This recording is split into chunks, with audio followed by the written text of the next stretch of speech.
Hey, it's Ricky Carmichael, and you're watching the MotoXpod Show.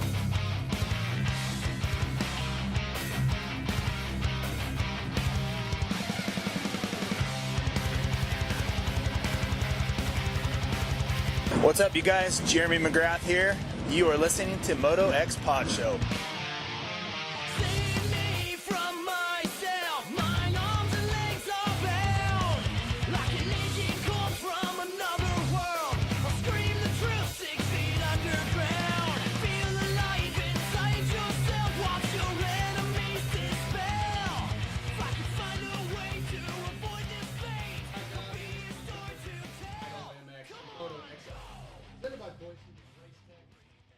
You're muted.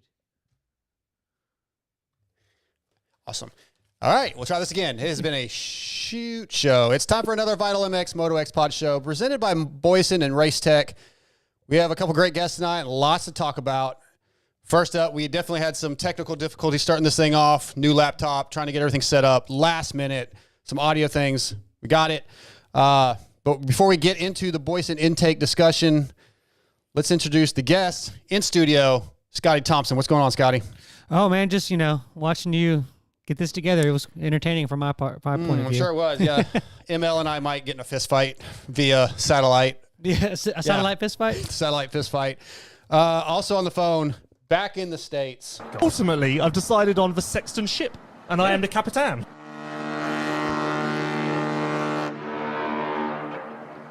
Lewis Phillips, you're back.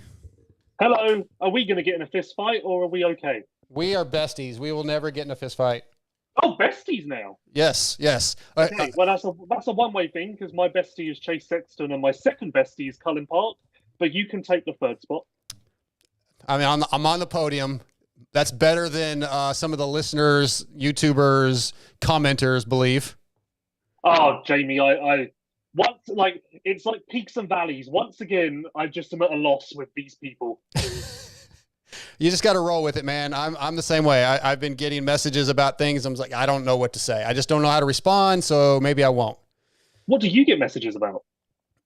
Usually it's stuff from the Pulp Show about why do I put up with this, or why does Lewis hate you, or Do you actually get DMs like that? Yeah, a little bit. I got a message from a guy that sat in studio that helped us out, a buddy that helped us out with our show last year, and he was not happy that I hadn't asked him back on in a while. So he said something on Pulp, and that turned into something. It's always something, Lewis. It's always something.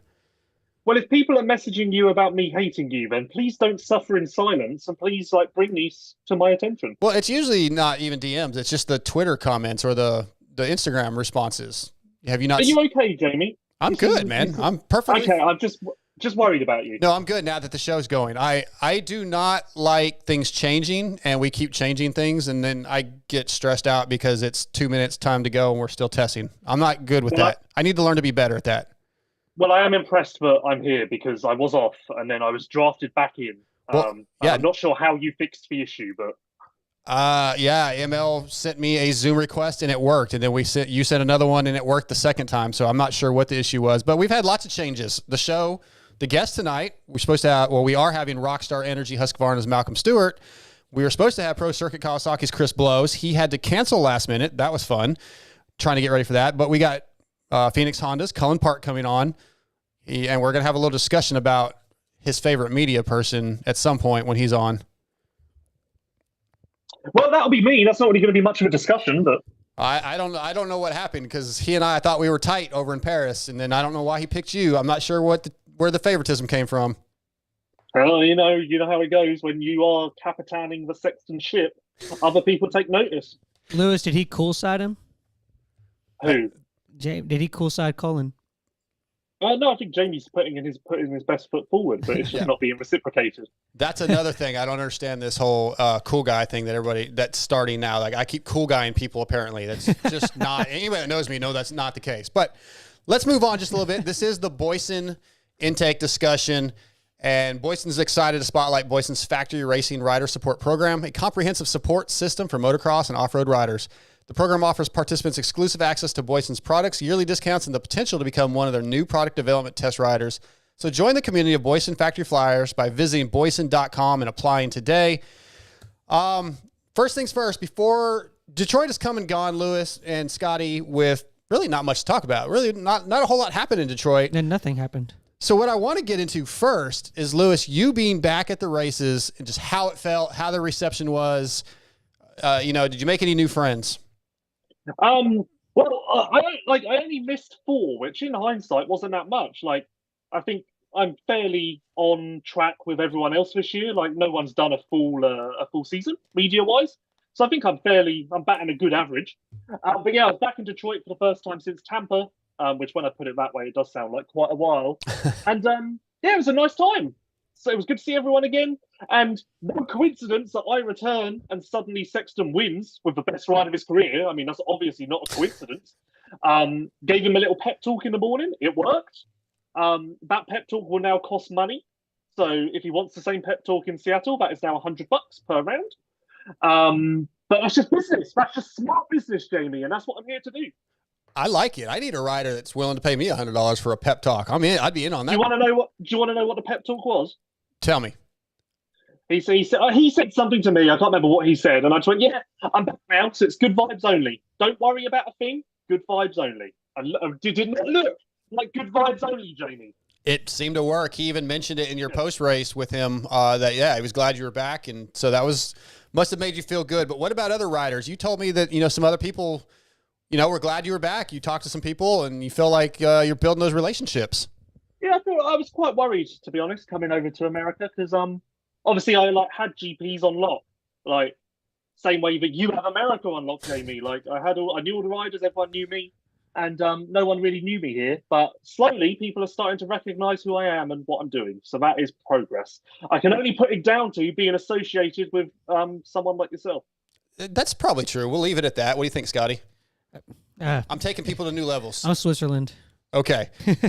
Well, let's actually get into the race a little bit, and maybe the heartbreak of all heartbreaks. Aaron Plessinger, Scotty, a lap away from winning his first race, ends up 13th after the crash. I honestly, I felt, like, no exaggeration, I felt sick to my stomach. I teared up. Wow. Like I didn't cry, but like my eyes got watery. Like that's crying. I mean, it was sad, crying, dude. right? Like AP's the man. We've had him on the show. He's always been awesome, and I've always rooted for him, and I know he could do it, and he was doing it.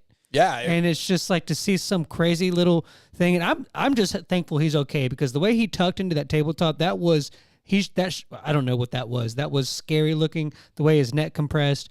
I'm happy he got up. Hate to see that he didn't finish, and that was his, man. So like. My question is, and I know we live in a realistic world where he didn't win and he's not going to get the bonus, but like, man, you got to cut him some kind of check or something, man. I don't think that's how it works. I know it's not how it works, but in my fantasy world that I have over here, I would love for him to get something out of it. Because, dude, I mean, if you ask anybody, he won that race. But he didn't. If you ask, but I know. Let me live in my fantasy world. Okay. AP won. Lewis. Again, heartbreak. You were there. I'm sure I don't know if you really got a chance to talk to him or not, but just like, do you feel like that he gets another shot at this? Do you feel like there's another opportunity? That was the perfect opportunity for him. Yes, it was the perfect opportunity, but I guess the encouraging thing is he created that opportunity.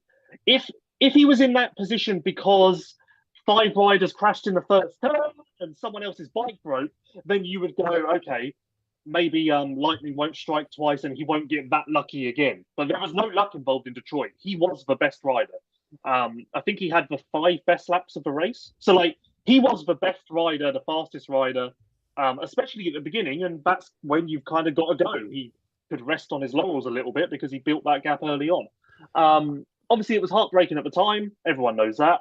But in hindsight now, 3 days on, 4 days on, whatever we are, I think that he can only take the positives from it, which is that, okay, Aaron would always tell you that he was capable of doing that. Of course he would. If you put a lie detector test on him and said, are you capable of winning? He would have said, yes, no doubt. But seeing is believing. And to bring Santa Claus into this, seeing is believing. And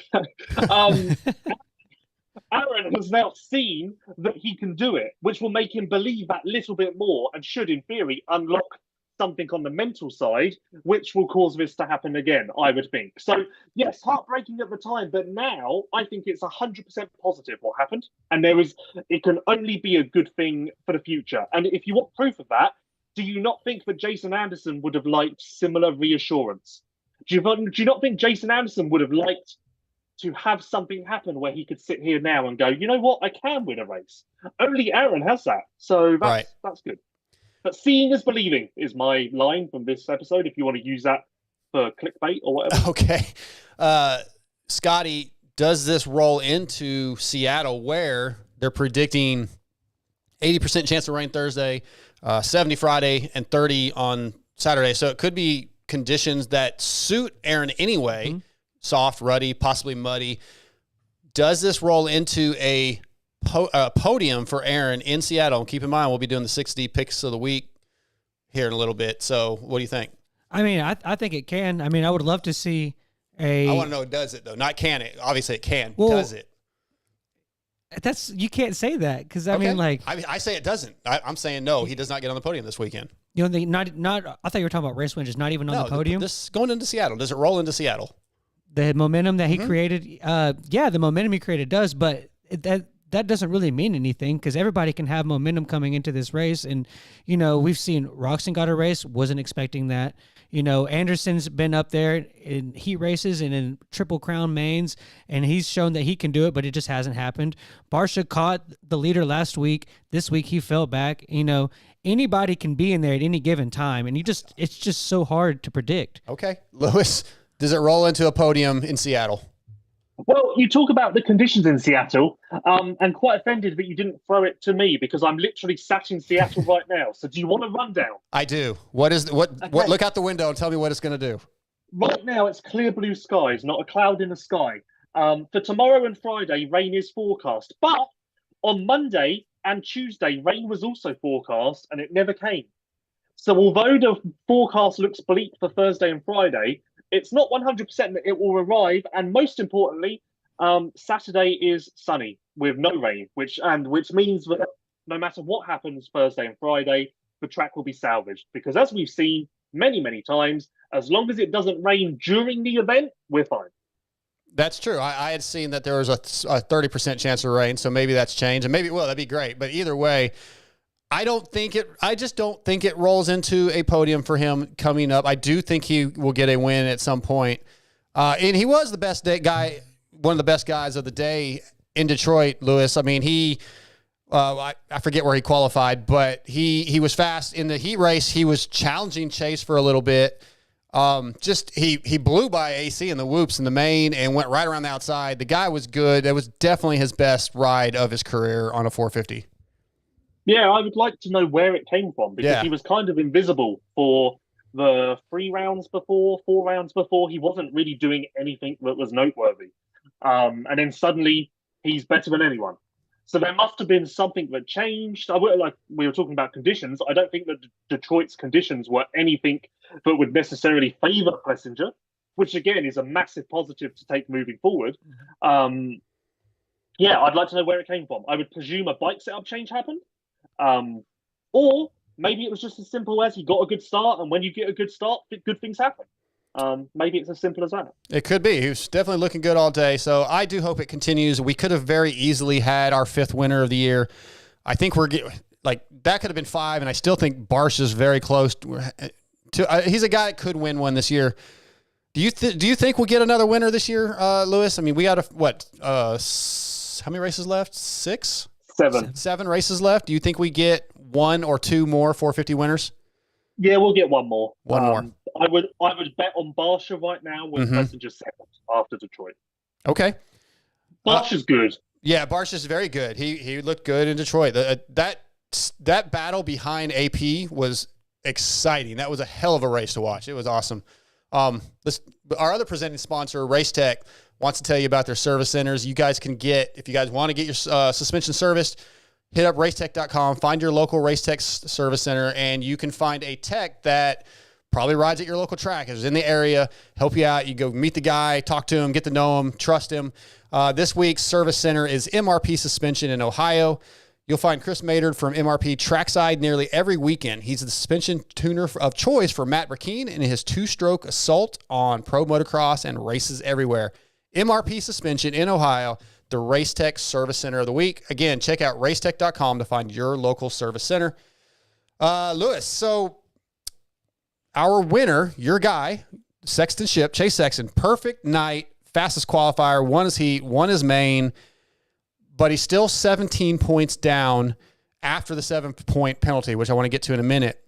What should Chase's mentality be going forward? Is it a win at all cost, or is it let's be smart, let's be consistent, build those points back up as best we can, and maybe with 2 or 3 left, we got to win?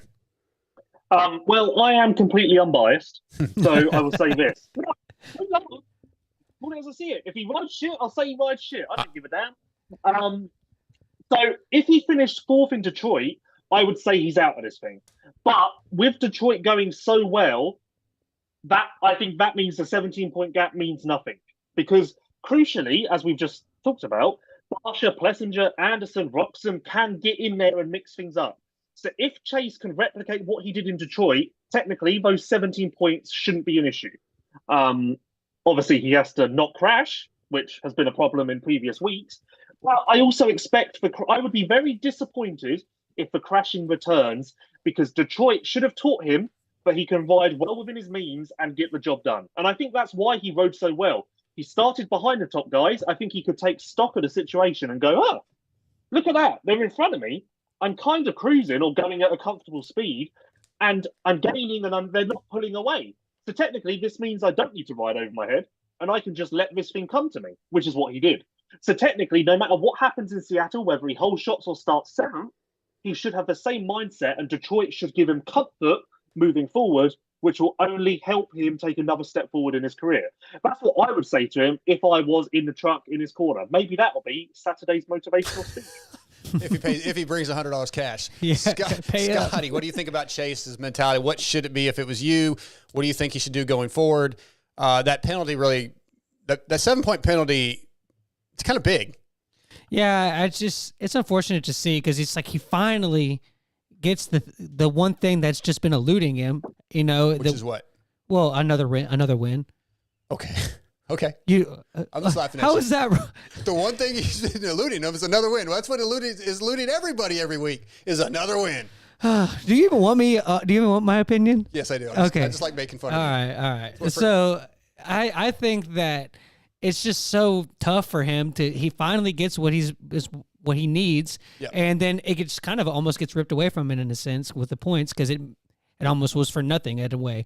But at the same time, he got the race win. I think his mentality is, it's time to go for it. He knows he has the speed. I think a lot of his mishaps come from when he does try to back it down a little bit. So I noticed that this race, being in the poor start that he was in 8th, he was charge, pass, and I think having the carrot in front of him is a big thing for him. So now that points lead it's not of a conservation of keep it close, it's I'm back, I've got to go. I think that benefits him. I'm sure not everybody thinks that way, but I think that he has to go for it, and that will help him in his racecraft. Lewis, he has been the best guy almost every week. Like we take away the little. Preach. What's that? Yeah, I said that like 3 weeks ago, and you argued with me. Maybe I did. But when you look at the fastest qualifier and how good he's been, and he in Detroit, you just said I think he started like 8th, and he came from back to end up winning the race. He had to pass all those other best guys, and he keeps doing that. But unfortunately, continuously, he's made mistakes or had problems, Lewis. This weekend, he did not. If he could figure that out, he could easily make this points gap back up. And even if he doesn't win the championship, he's going to look back and say, man, it really was my championship that I kind of threw away. Yeah, but Eli and Cooper could look at it the same way. Fair enough. If Eli doesn't win this thing, he can look back and go, I had the red plate for 9 rounds. How didn't I get this thing done? If Cooper loses this thing, he can look back and go, I had the red plate in the middle of the season. Why didn't I execute? So it's so close that any of those 3 guys can have the same mentality on that front. Yeah, you're right. What do you think about the penalty? How do you feel about it? the red cross flag. Like, I look back at it, and I watched it again today, and I mean, yeah, the red lights were definitely going off on top of the takeoff. 7 points is a lot, but I mean, he broke the rule. Yeah, I guess the biggest thing that needs clarification is why were there red lights on the double? The rule book will say that basically the red lights were on because the double counts as a triple, but then why does the double count as a triple? That's the thing that needs clarification. I sympathise with Chase because he was at the front of that gaggle of guys, so he was the one who had to make the decision. If he was behind Webb, then Webb would have been the one that had to make that decision, and if Webb had rolled, you can bet Sexton would have rolled. Mm-hmm. So I sympathise with anyone who's at the front and has to be the leader of the pack and make that decision without influence from other guys. Because I said it the same when people were like, oh, well, I think Webb was behind Sexton. And everyone was like, well, Webb, Tomac and Barsha rolled. And it's like, well, no, Tomac and Barsha only rolled because Webb did. Because Webb then set the tone for the other guys, so they didn't have to think about it. Yeah. So like, I sympathise in that respect, because in any walk of life, when you've got to be the one to make the call on what you do, it's difficult. But at the same time, the lights were flashing, so maybe he should have erred on the side of caution and rolled it. But I think 7 points was too harsh. I don't think the red light should have been on. Dean was up. So yeah, I don't think. Do I think it was right? No. But do I think it was right that Chase jumped it? No. So like, it's just there's a lot of no's there. Right. And Scotty, Craig Martin called me yesterday because he had called into Pulp Show and they kind of cut him off because the signal was bad or something, and he was trying to make this point. He said, "There's no way that Chase could be sure that someone wasn't down on the backside of that double where the red light was going off. So had there been somebody there, he doesn't know there's not, and he jumps it, then he could obviously land on them or hurt them. So that's where the issue is. Even whether the red light should have been on or not, it was. So you have to be cautious and not jump it because you don't know what's back there. And that's not a bad point. He's right. Yeah, but I mean, at the same time, like, these guys, you know, Chase had just passed 4, 5, 6 people, was working on catching the leader. He's in the zone. He's in a championship. There's no time to look at it in the scope that we're looking at it right now. You have to know what the red light means. Well, yeah, but you're saying that he was being safe by jumping it. No, I'm saying he shouldn't have jumped it to be safe. When he sees, he probably didn't see the red light. That's why he jumped it. But if he should have seen the red light and not jumped it because he doesn't know what's coming. Oh, okay. That's what I'm saying. Yeah, I mean, you got to follow the rules, but at the same time, like, it's happening so fast. You know, hindsight's always 20/20. So, right. You know, yeah, the other guys, like, to Lewis's point, is, yeah, the other guys saw it because the other guys saw it, and then they saw Cooper roll, and then, yeah, of course they're going to roll. But, you know, Chase might have just been one of that split-second hair things where I think he even said that he got to the point where he's like, I can't let it off now, or I'm just gonna die. So, right. I mean, it is what it is. I thought 7 was steep. I thought maybe I like the idea of seconds being taken off. That probably would have put him back to maybe like 3rd, where he only loses a couple of points and not the 7 that he lost. I think they do it, Lewis. Don't they do it by they figure out how many seconds back he would have been for not, and then they add 2 points to, like, they whatever position that was, that's what the points they take away, and then they add 2 points or take away two more points on top. No, I think the rule is 2 positions worth of points plus 2 points. Okay. Well, I want to get our next. Go ahead. We got a guest online. I want to get his thoughts on this in a second. But Andy Gregg and the Guts Racing crew have been providing the best seats and foam in the industry for years. For 2023, they have added Kawasaki to their complete seat lineup, as well as the color teal to the gripper material options available. Also new for 23 are options for your e-bikes. They have complete seats for Teleria and Super 73 and covers for the Segway and Sur-Ron, and they have options for the Honda, KTM, and Husqvarna electric bikes. Visit gutsracing.com for all the options. Tonight, Guts Racing brings us from the Rockstar Husqvarna team, Malcom Stewart. What's up, Mookie? Hey, what's going on? Not much. How you doing, man? Hanging in there. Just been cruising, honestly. Yeah. Well, how you feeling? How's the knee recovery going? It's been going really good, actually. Really just been going at least 3-4 days a week. And as far as that, it's just taking the process, man. It's a lot to take in. I always, try to tell people, I'm like, it's not easy. I just remember like walking in the hospital, next thing you know, I'm getting wheeled out of there. It's just like, it's all the little stuff that you take life for granted, and it's almost like a little reset button. And so you kind of just have these little short-term goals and just kind of keep working from there. So that's pretty much been my whole deal. But yeah, I guess I'd say it's not fun, but now I'm starting to kind of finally now we're 5 weeks in now. So it's starting to be some light at the end of this tunnel. That's good to hear. And I got more questions I want to ask you about recovery and your plans, but we were just talking about the race this weekend. I'm sure you watched it. What'd you think of the penalty for Chase Sexton jumping on the red cross? What were your thoughts on that as a racer? I mean, I honestly wasn't really paying attention more to that. I was more focused on AP trying to bring that thing home. But I mean, I didn't really actually get too much of it. I didn't really pay attention when I saw it. I didn't really see where he went wrong, but then I didn't really see any replays on anything after the race anyway, because I was kind of bummed out after AP fell on the last lap, so I just turned the TV off. Oh yeah, so well, I don't blame you. So what happened? So what happened was as far as that, I really don't have too much of a comment on that. Okay. Again, like I said, I remember seeing him up front, but I didn't really see anything that I saw out of place. But again, I also wasn't really too detailed trying to watch that part. Yeah, no sweat. Go ahead, Lewis. Are you a guy who can actually watch the races while you're injured, or is it tough for you to do just mentally? Well, I mean, as far as just like what do I do? Just watching the race? What do you mean?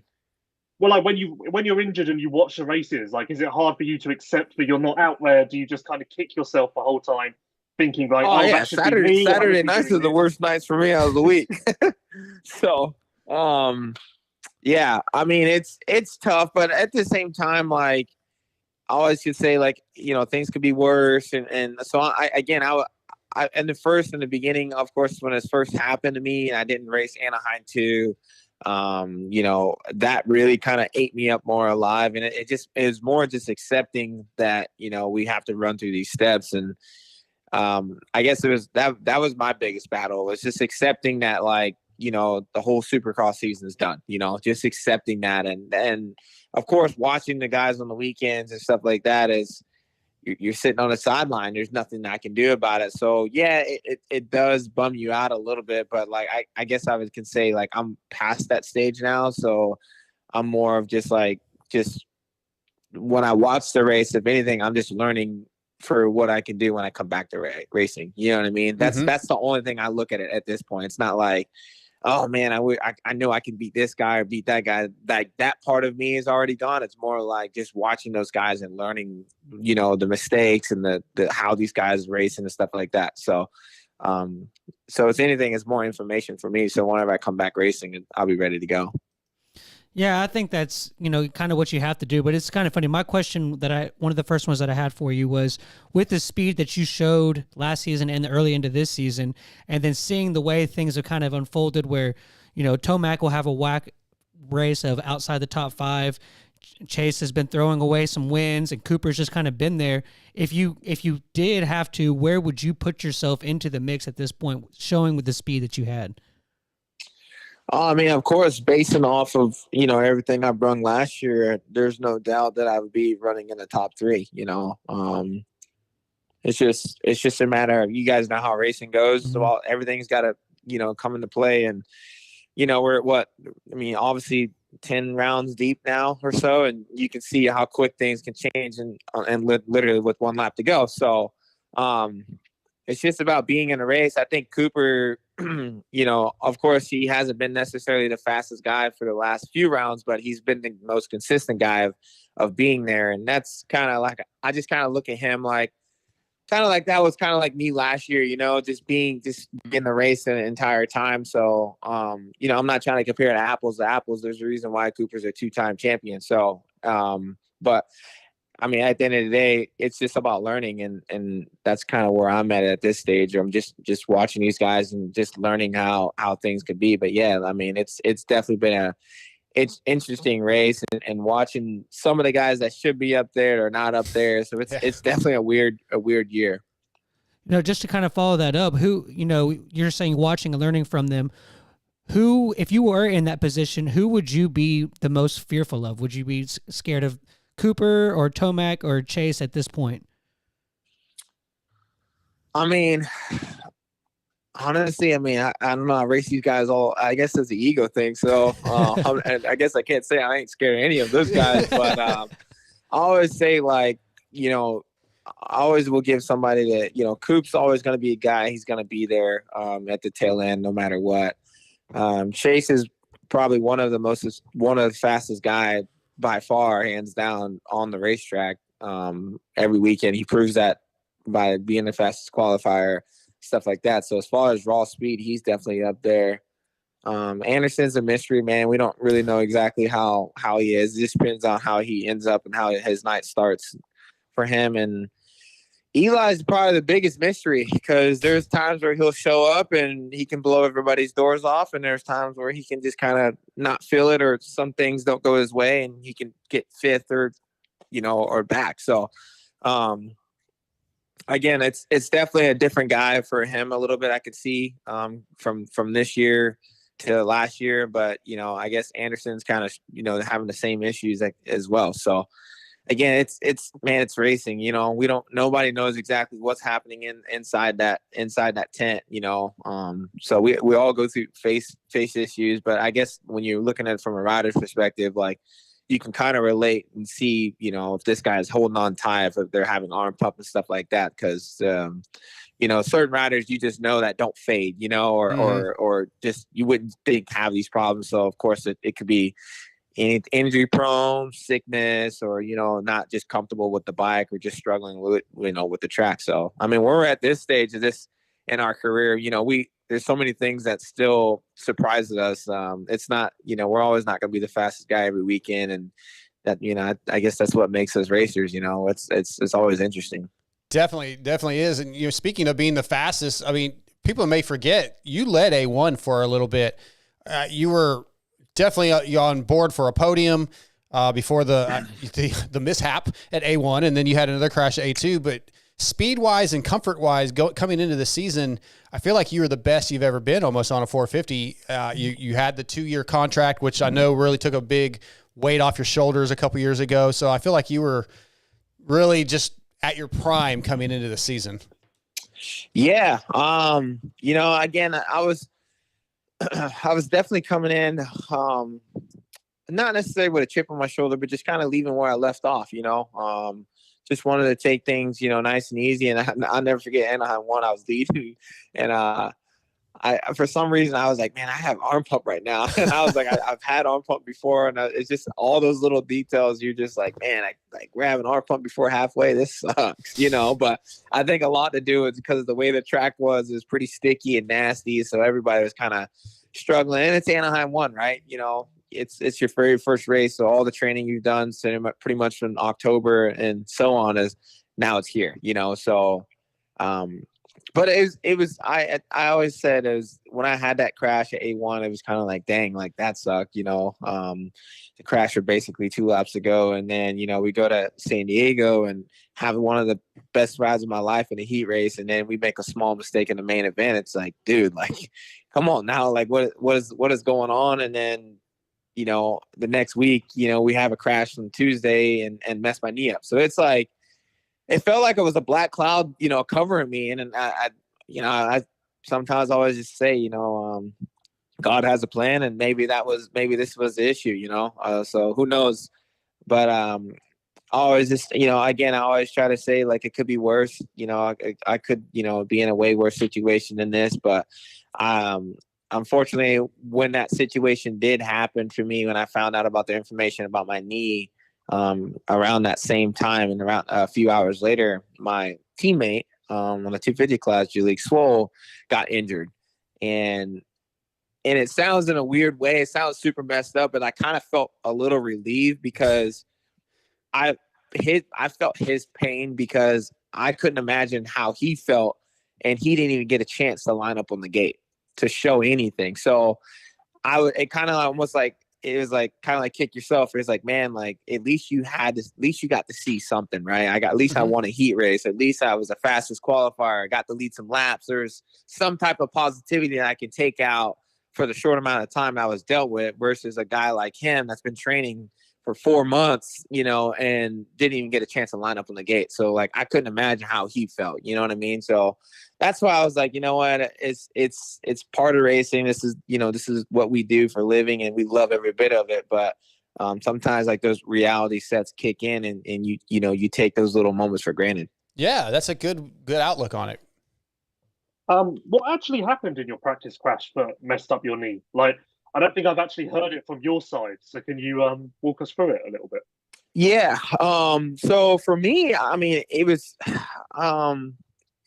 typical on a Tuesday, just at the KTM track, just doing laps. And I come over this it's like a little hip double and really, really slow, kind of like one of those ones you kind of like just sit down, like, like I always try to explain like a hip jump. I don't really know how to do the best, but your legs propped out, you kind of load the bike. And as soon as I landed, I washed the front end out and my leg got stuck under the bike somehow and it just wrapped up. And when it first happened, I was like, man, that really, really hurt. And I was like, like that was kind of weird. And when I went to go get back on the bike, that's when I was like, okay, like there's something that doesn't really necessarily feel right. So I pulled off the track. And it's when I went to go put my bike on the stand and that kind of like that twist to put it on the stand, that's when I felt like something was really like not connected in the knee, like that dislocating feel.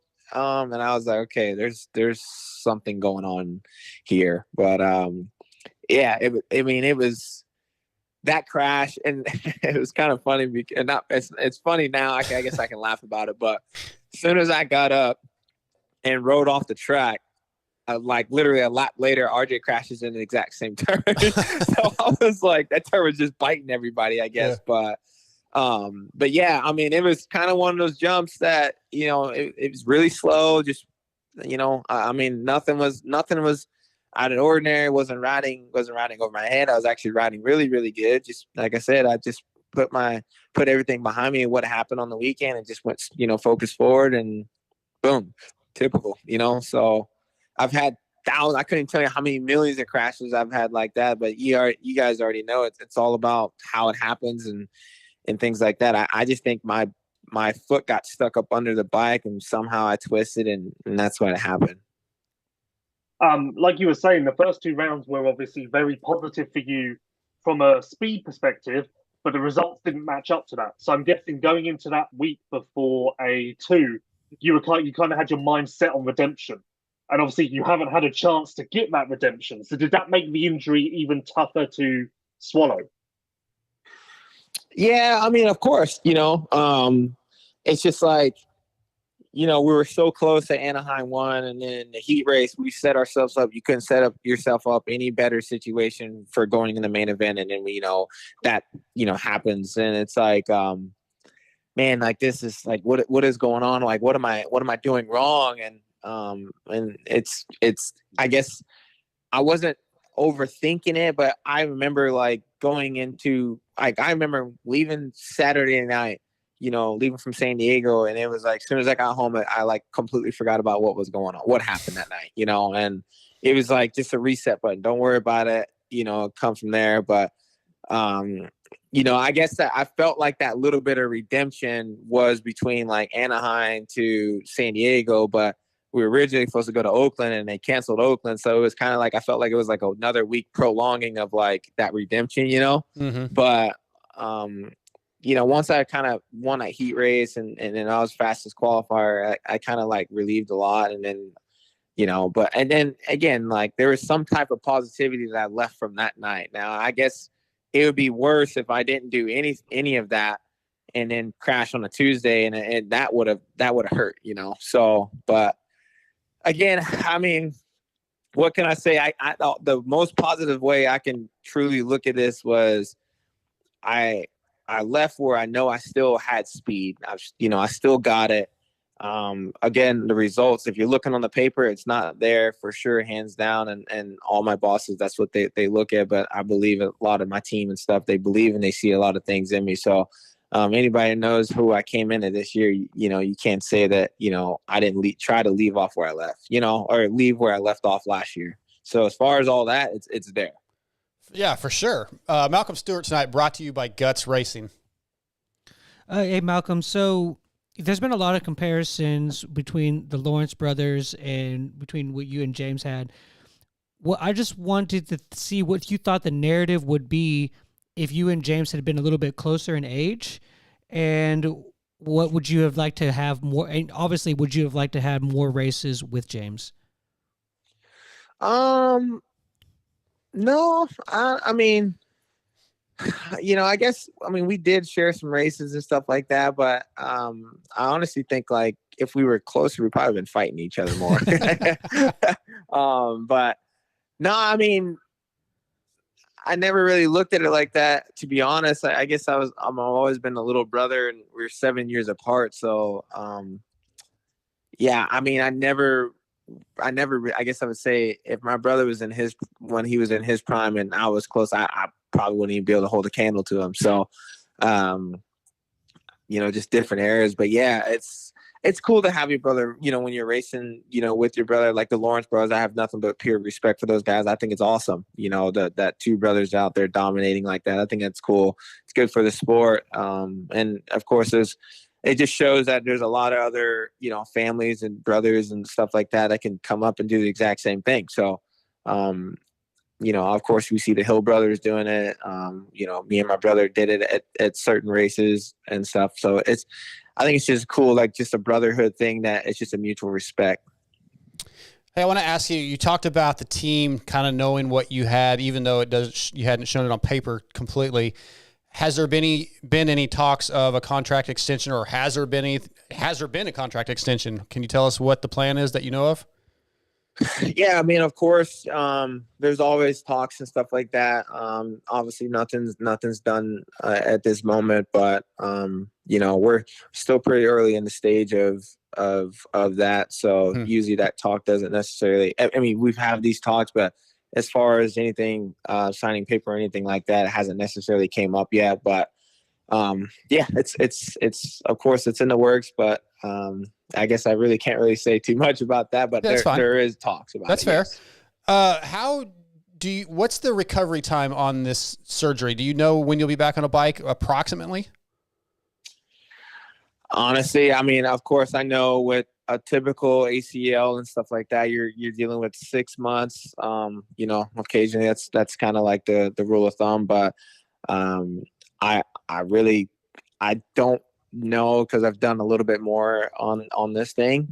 But it really just depends on how the recovery process goes. On my side, I'm doing everything I can to try to hurry up and get back, but it's their knees, man. I never done one before, so I'm already having a hard time just trying to walk right now. So once I kind of get the ball rolling, it's I should have a little bit more of a time, but I guess right now we're shooting for a 6 month process. Okay. But who's to know? It's somewhere. It's always 6 months and 9 months. That's what I've heard. Okay, Lewis.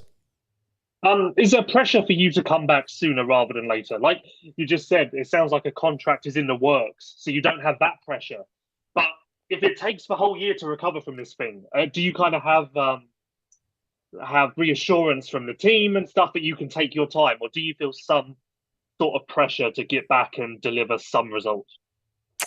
Of course you want to come back and rush, but as far as the team, they all understand and they respect it. And again, we're obviously talking and stuff like that, trying to work things out for the following year. But if that's the case, then I think the team would kind of push back on me a little bit and make sure that this is coming. But again, I'm a racer, so I want to come back as fast as I can. But at the same time, I don't want to rush back and be in a situation where I re-hurt or re-injure this thing or have a problem with it down in the future too. So, I'm more, I guess I would say I'm not I'm not panicking to a point where I need to rush back or anything like that. I'm just taking honestly day by day. And once I feel comfortable enough to where I can take this knee to the next step, that's when I'm gonna get back on the motorcycle. But as far as the pressure with the team, of course they're being very respectful to me about this whole situation and stuff like that. But yeah, it is a contract year, so I mean, of course I can be left out with anything going into the next year. So, but this is I guess I would say I've been in these situations before, so I know kind of what to expect and what to do, but at the same time, there's not a lot I can do right now at this very moment except for take care of this knee. Right. Hey, Malcolm, we had a listener question. They wanted to know what your favorite soft plastic rig and hard bait you fish with is. Ooh. Well, soft plastic, I use a Zoom 6-inch worm. It is a watermelon seed. That is like the go-to for Florida bass fishing. And as hard bait, I like to use a swim jig, June bug swim jig. Usually I get it's actually the company I call is called Dirty Jigs. So it's a company that's local around here, but it crushes it. So those are usually my two go-to baits, and of course I use some other little baits out there, but I can't tell you guys all my secrets. Then it wouldn't be fair, right? So you got to pay attention a little bit. It seems like in the fishing world, as long as you're not putting weights in your fish or a tournament, you're good. Yeah, I felt like that was real. That's not cool at all. But yeah, who knows, man? I may be doing some fishing tournaments. I've been getting in a lot of saltwater and stuff, and man, it's you're talking about hard, right? At least I can go to the lake and I only have one thing to focus on, right? But when I go to saltwater, it's like I'm just opening myself up with so many different alleyways and so many different ways to catch fish. That's where the money starts getting spent. Yeah, that it's always fun. I see the people that get so upset about those guys that were cheating like that. What would be like the equivalent in the moto world of somebody just like running a big bore, or is it even worse than that? As far as like just the competition, or well, yeah, because have you seen the videos where the guys like they're cutting the fish open and they're pulling out like all of these like really like heavy balls? Cheating's cheating, man. It's just not cool. Yeah, but the fishermen they're like nobody beat these guys up. They're all wanting to like kill those guys because of it. Yeah, I mean, just because well, first you're hurting, you're just killing the animal, but like, I mean, doing that to win is, I mean, I guess I would say it's kind of close to equivalent as somebody cheating in for the win on racing. But I mean, I don't know. I feel worse because you're hurting the animal, but maybe because I love fishing so much that I feel the pain for the animal too. Right. So, yeah.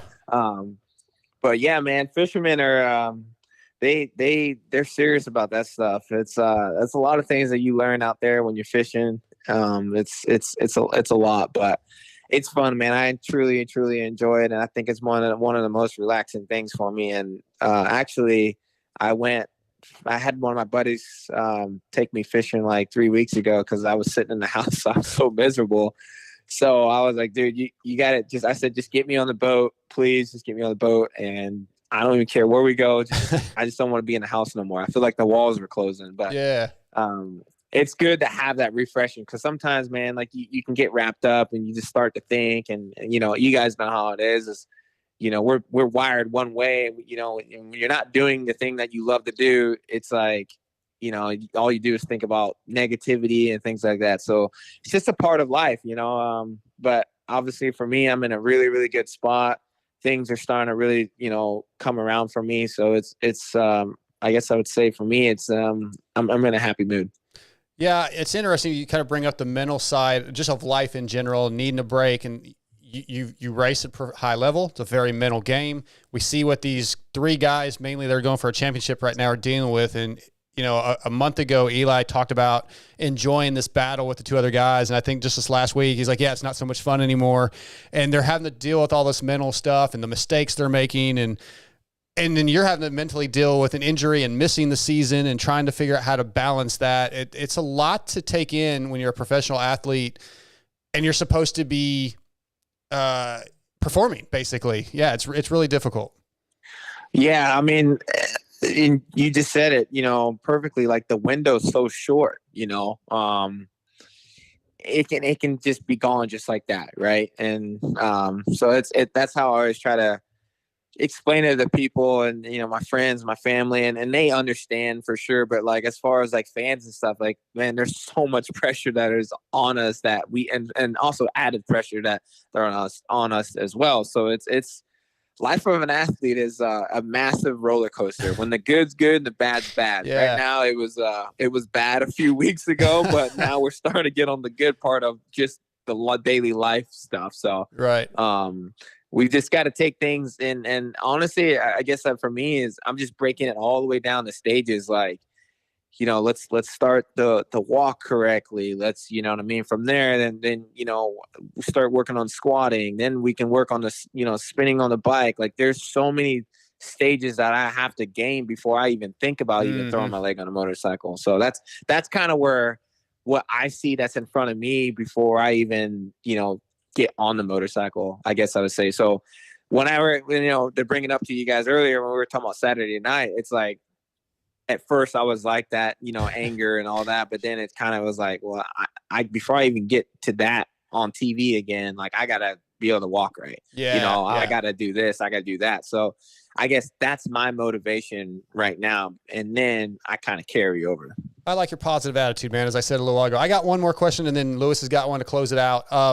I did that interview with your mom recently. I don't know if you got to see it, but I asked her just about, helping you out when you're injured. And she, she's a mom. She's taking care of you like a mom, like you're a young child, according to her side, having to help you go to the bathroom. At least it's her story. I don't know if you read this, but I want to get your thoughts on having mom still taking care of you.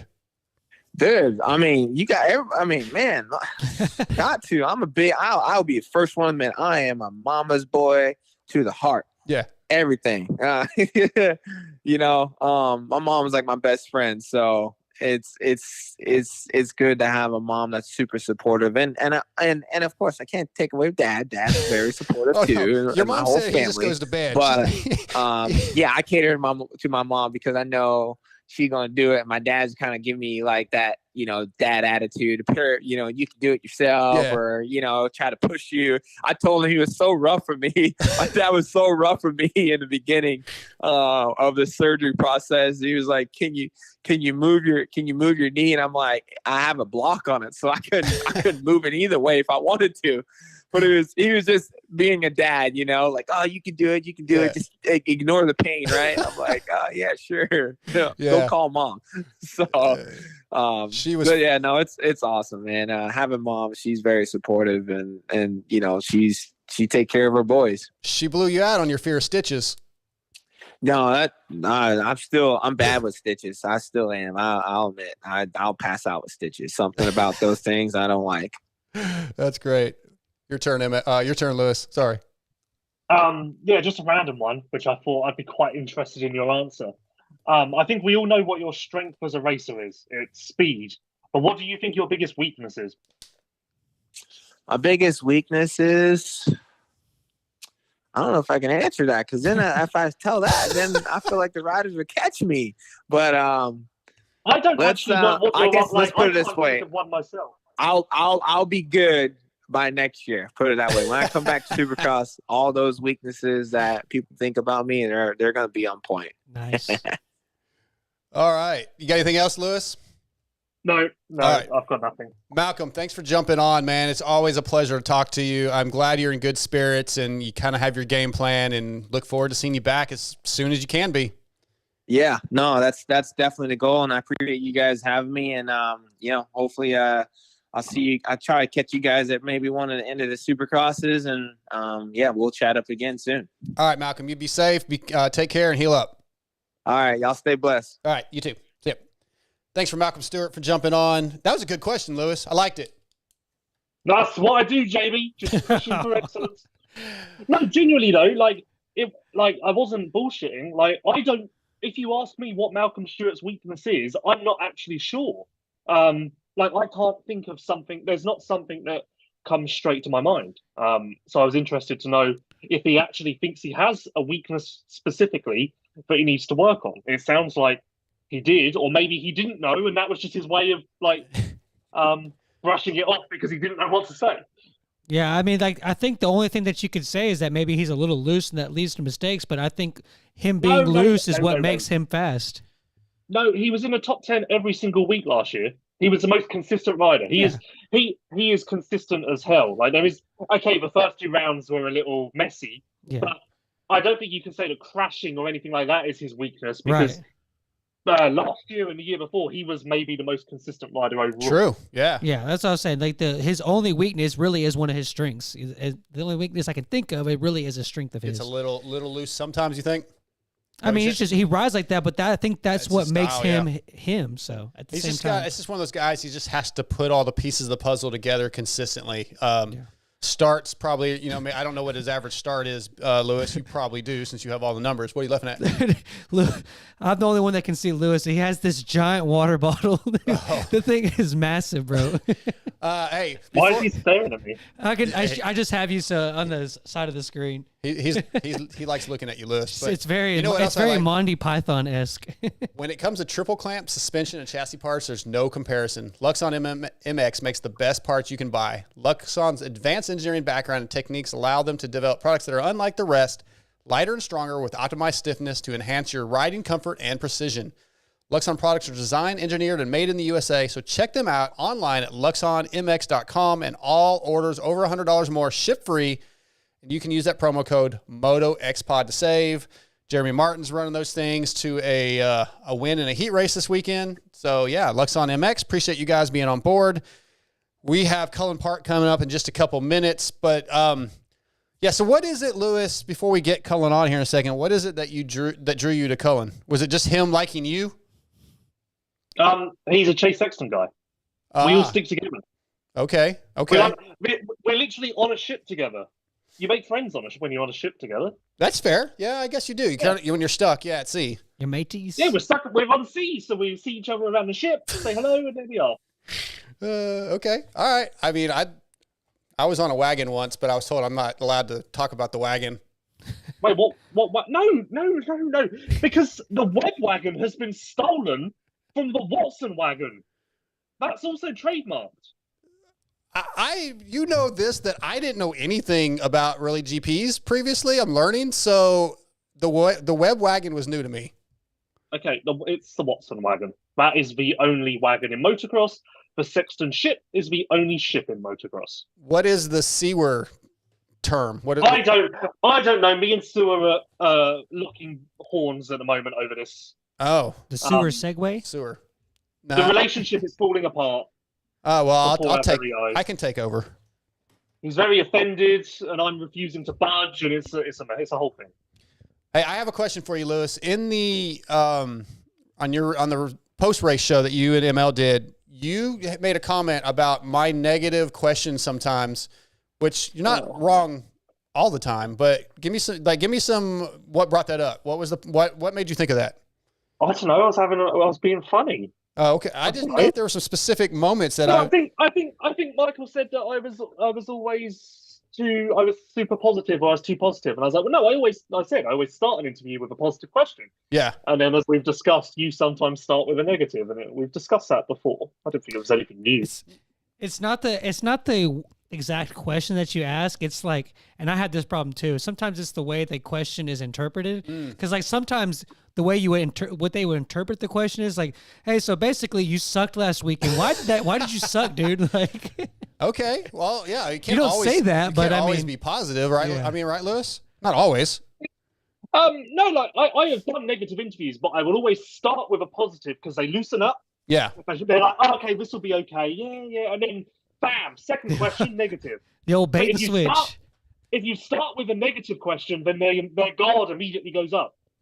That's probably a fair point. Maybe I'll be more careful about how I ask questions. Well, we know what happened with you and Barsha. Oh, that is true. Hey, ML just texted and wanted to know if Great Britain, I'm just trademark laws transfer to the United States. I'll fight anyone. All right, we got another guest on the line.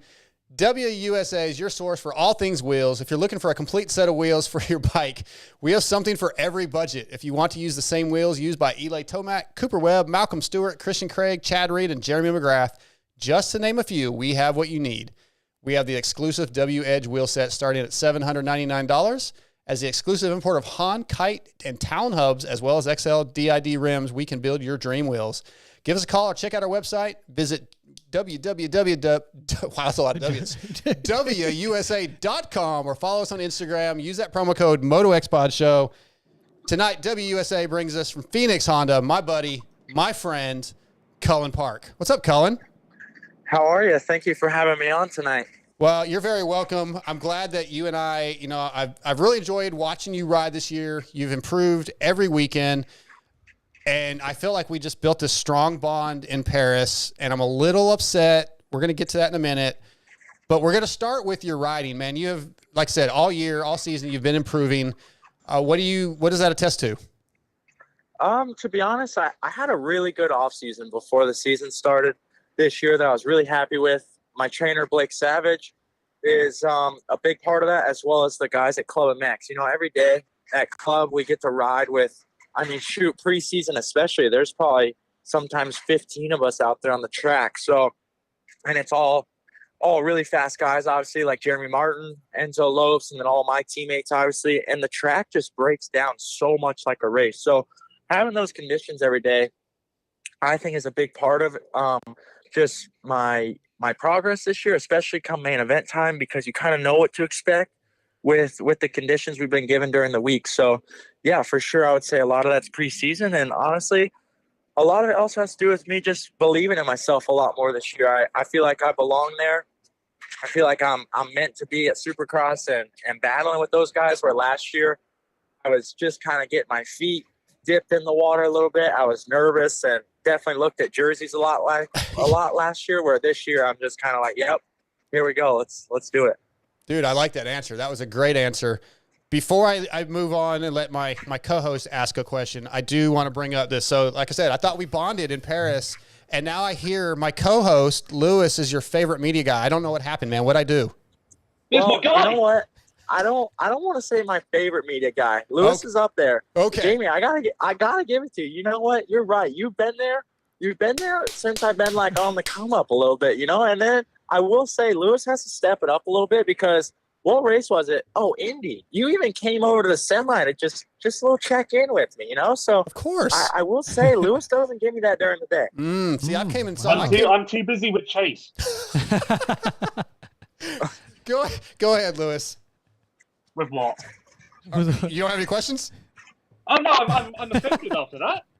Look, I'm busy with Chase. I can't spread love everywhere, but I can take maybe like 5% of it away from Chase and put it in Cullen's direction. I'll start with that from now on. Well, I couldn't hear what he said. It's like really quiet. Let's see if I can turn him back up. He said he's been busy with Chase, but he can maybe take 5% of that Chase Sexton love away and direct it towards you. All right. You know what? 5% is better than 0%, so I'll take it. That's a start. Lewis, do you have anything else? We'll see if he can hear you better. I turned you up a little bit. Well, can you hear me now? Yes, sir. Okay. No, I was just going to say, like you say, I think this year has been super positive.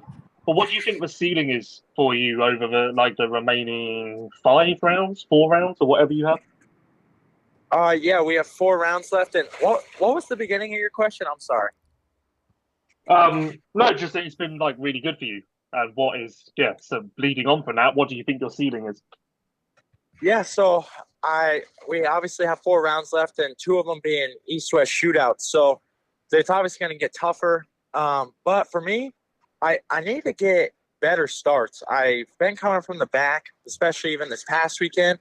And if I want to be, I'll be honest, I would love to crack a top 5 before the season's over. So in order to do that, though, I'm going to have to work on my starts, because right now the field is the top guys are going too fast to think you're going to get a bad start and catch your way back up. So I need to just put myself in some better positions for good things to happen.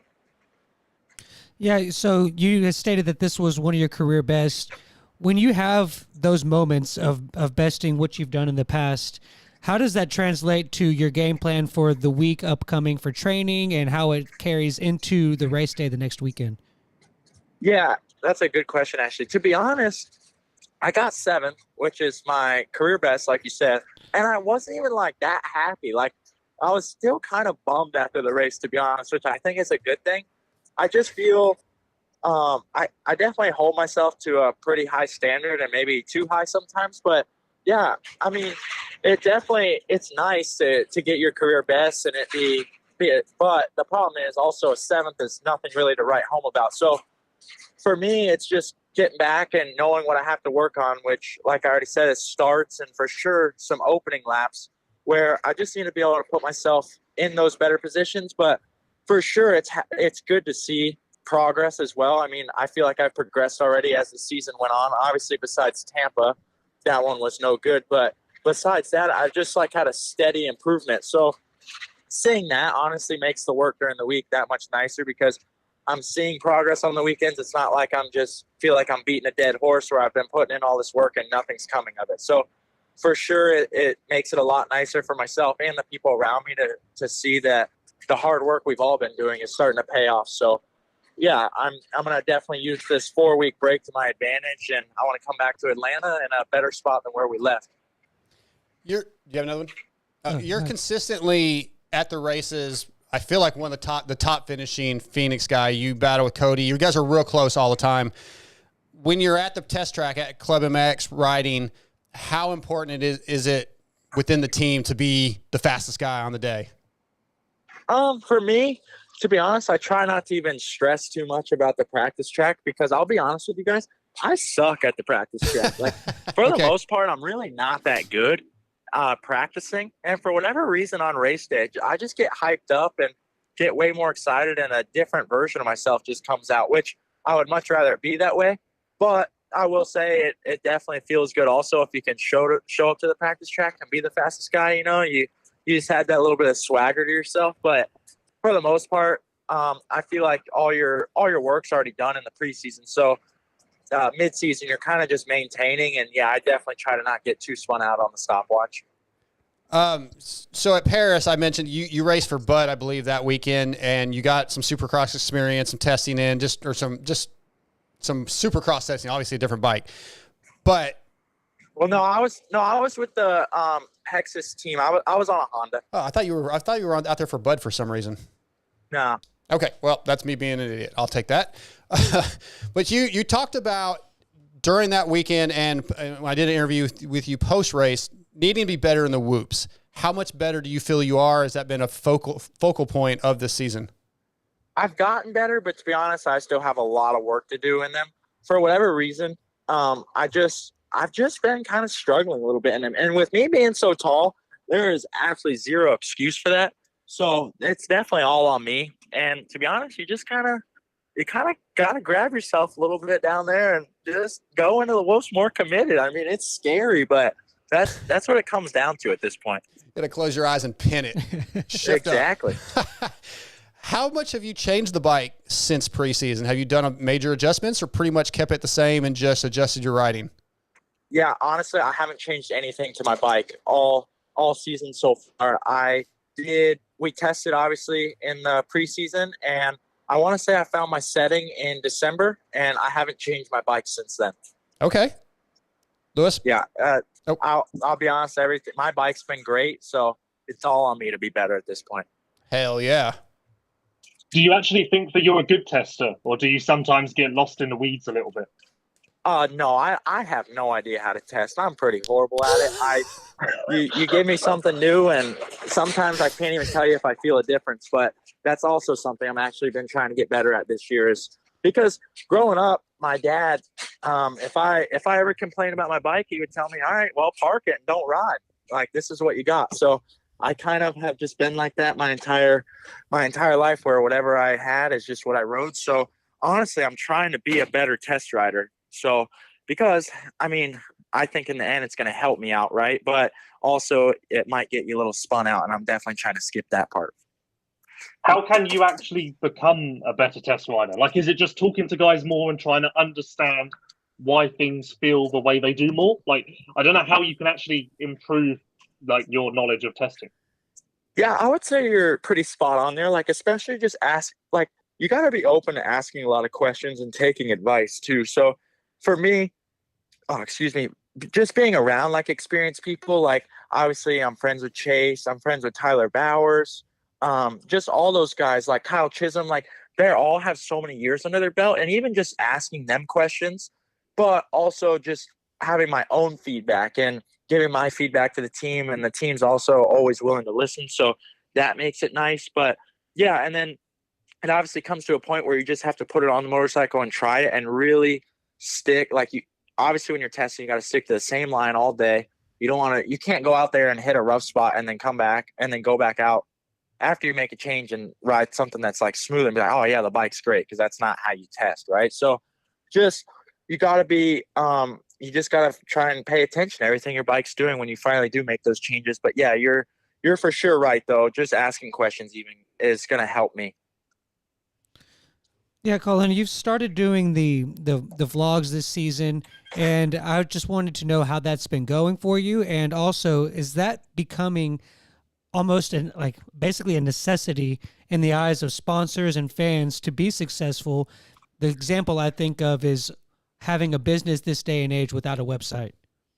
Yeah, for sure. So I actually don't have any pressure from sponsors to do it. I'm actually just doing it all on my own. But my buddy Sater from Clutch Media, I've actually just grown up with him. And so it's kind of cool that we're working together now. He's doing a really good job on my vlogs each weekend, and I'm just enjoying it myself. I've actually gotten really good feedback from them. Like, a lot of people just have literally told me like, man, you have a better personality than what I ever thought. And I'm like, well, I guess that's cool. Like, that's kind of why I wanted to do it, because I feel like I am a pretty outgoing person, and obviously not many people get to like really see that. Like, it's not like I'm on TV a whole bunch during the weekend. So just trying to show people my personality, and we're all people. We're not just dirt bike racers. So we all have what makes us tick on race day, or we all have our own little personalities or whatever. So just trying to showcase that. And yeah, I mean, shoot, if it gets bigger, that's great. But I'm also just having fun doing it and just being myself and showcasing like who I am. So, but to answer your question though, I do feel like I don't feel like there's a negative to it as long as you don't make it be a negative or a distraction. But for sure, just you're growing your own brand, right? And even showing the sponsors and brands that support you. So for me, I feel like it's a win-win. Michael Lindsay sent me a text and wants to know how many clutches you've destroyed this season. Oh, dude, I'll be honest with you guys. I go through a clutch every time I'm out on the track on race day. But actually, I got to tell Michael this, which I hope he's listening. He is. And where was the last one? Indy. I only went through, I think, 3 clutches on the day. And Detroit, I got to use the same clutch a couple times. So therefore, I think I only went through 2 or 3. So I'm actually getting better at that. Okay. He's a little butthurt because he wasn't in the favorite media guy discussion. But I told him, well, you're not in studio, you're not on the phone, so you're out. ML's more than a media guy. He gave me an opportunity a couple years ago, so I always got respect for him. Nice. Lewis? Like we've mentioned a few times, obviously things have gone well for you. You're making steady progress. Results are great. How do you manage expectations and not want too much too soon? Like, when things are going as well as they are now, obviously it's quite easy to get carried away. Yeah. So for me, I will say I definitely try to make realistic expectations for myself, and so does the team. Like, that's one good thing. I got to give a massive shout out to the Phoenix Racing Honda team. They're so realistic with me, and even just helping me from each week and setting the right goals. Like Heath Harrison, he's Jace Owens' mechanic now, but he was our team manager last year. But he's I got to give a big shout out to him. Even like, he's kind of mentored me now for a couple years, and he just makes me even set like good realistic goals for myself. And honestly, before the season, he actually set higher goals than what I had for myself, which ultimately even helps me, because it's like, it's a goal that I kind of wanted to have, but I was kind of scared to say out loud, which therefore kind of shows I didn't believe it all the way. And then he actually said it. So I was like, wow, all right, you're right. Like, that's where I need to set my goals, and I'm getting close to reaching them. So yeah, he's been really helpful, and I got to give a shout out to him for helping me with my goals this year. You know, you have your teammate Caden, and he's his first year, and we've had him on the show before, and I was kind of taken back by how down to earth and humble that kid is. He's got a good head on his shoulder, very respectful, and I know that this season kind of hasn't gone maybe as well as he had wanted to. He's had some ups and downs. What are some of the things that you've been able to help him with, and how has that kind of whole thing been going for him? Yeah, Caden's a really good kid, obviously, like you said, super humble and got a good head on his shoulders. And yeah, he's definitely getting better right now as the season's going on. So that's good to see.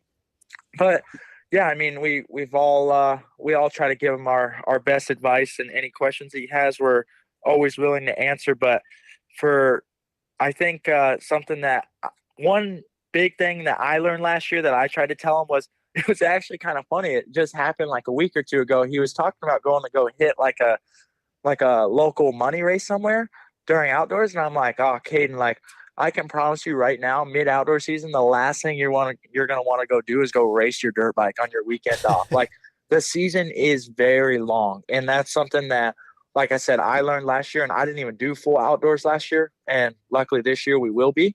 So, yeah, I mean, just taking the time off when you have it, I think, is a big thing, because Caden's he's a lot like myself. Like, he's just a really hard worker, and so I respect that from him. But yeah, taking the necessary time off when you can, I think, is a big deal.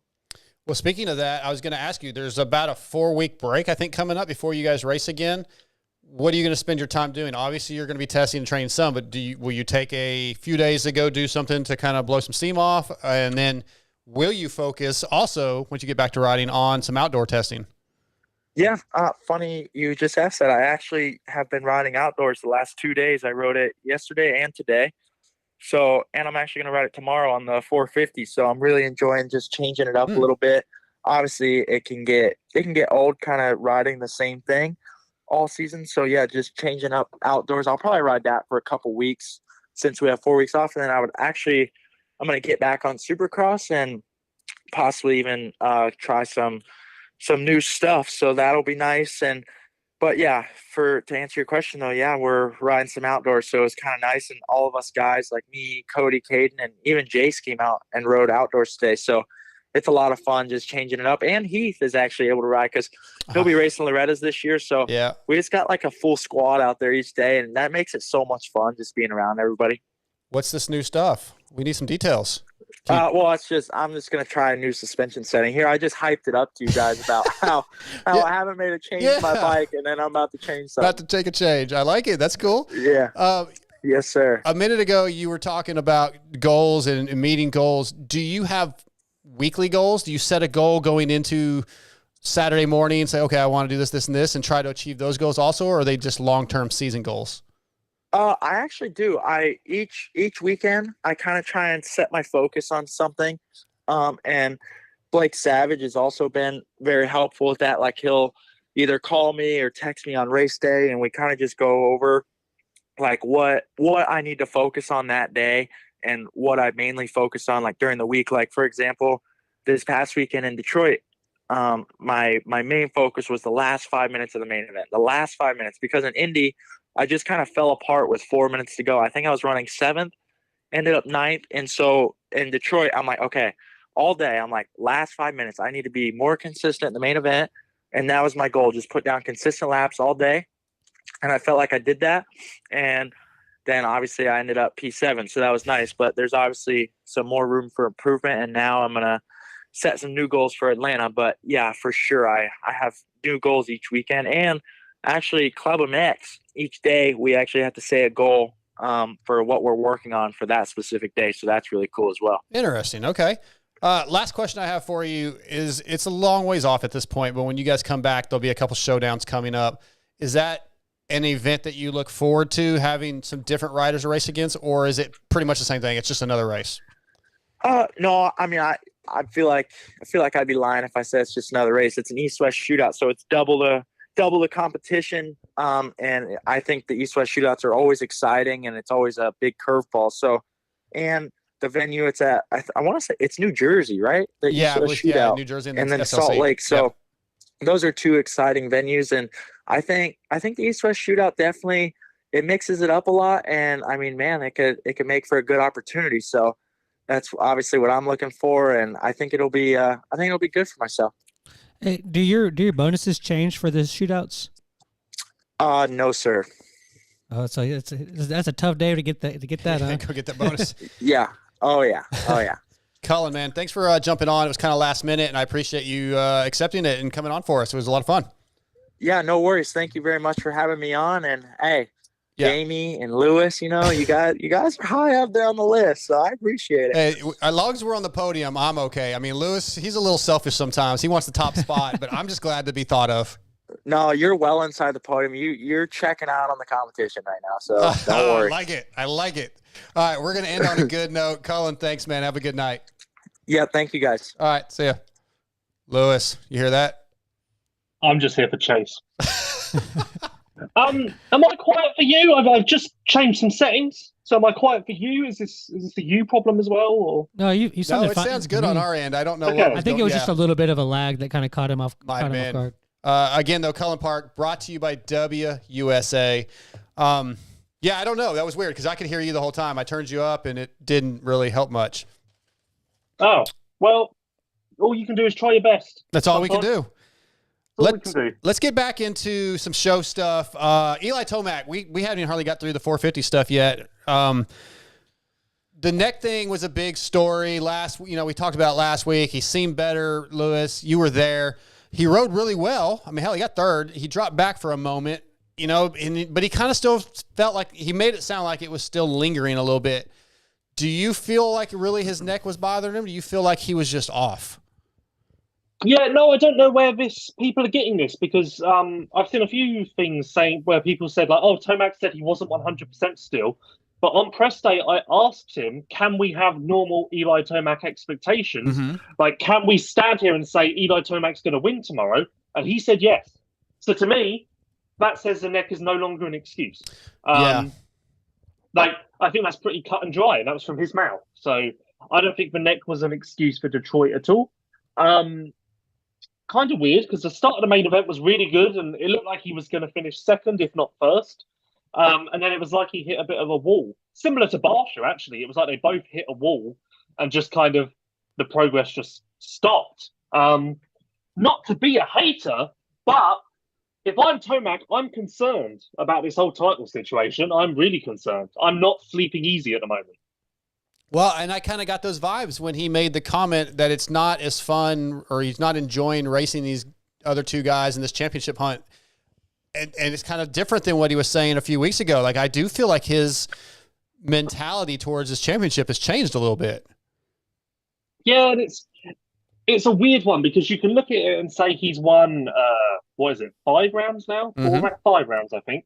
He's won 5 rounds, Chaser's won 2, Webb's won 2. So in the win column, he's so far ahead that you would expect him to be kind of running away with this thing.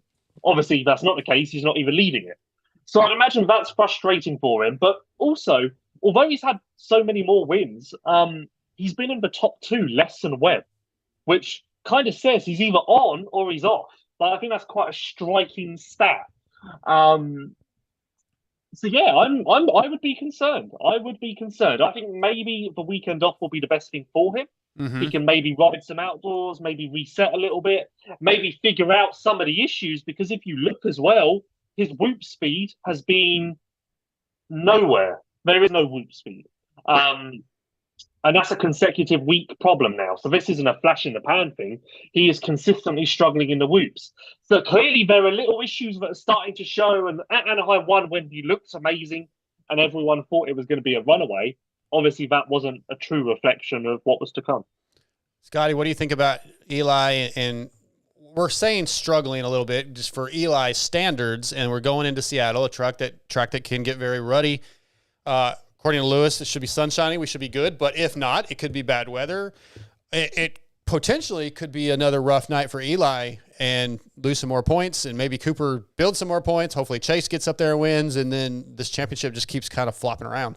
I don't have the exact stats in front of me, but how does he usually seems like he does pretty good in Seattle? I mean, he does pretty good most everywhere. Yeah. So I'm not saying he's going to do bad, but with ruts, you could see it being a mistake being made. Yeah, I feel like he's always been pretty solid in ruts. He's been pretty technical when it comes to stuff like that. I think that he's just kind of in grind mode, and he's just going to keep chugging along until it sees what happens. If he's not feeling it, he's not feeling it. He's going to do the best he can.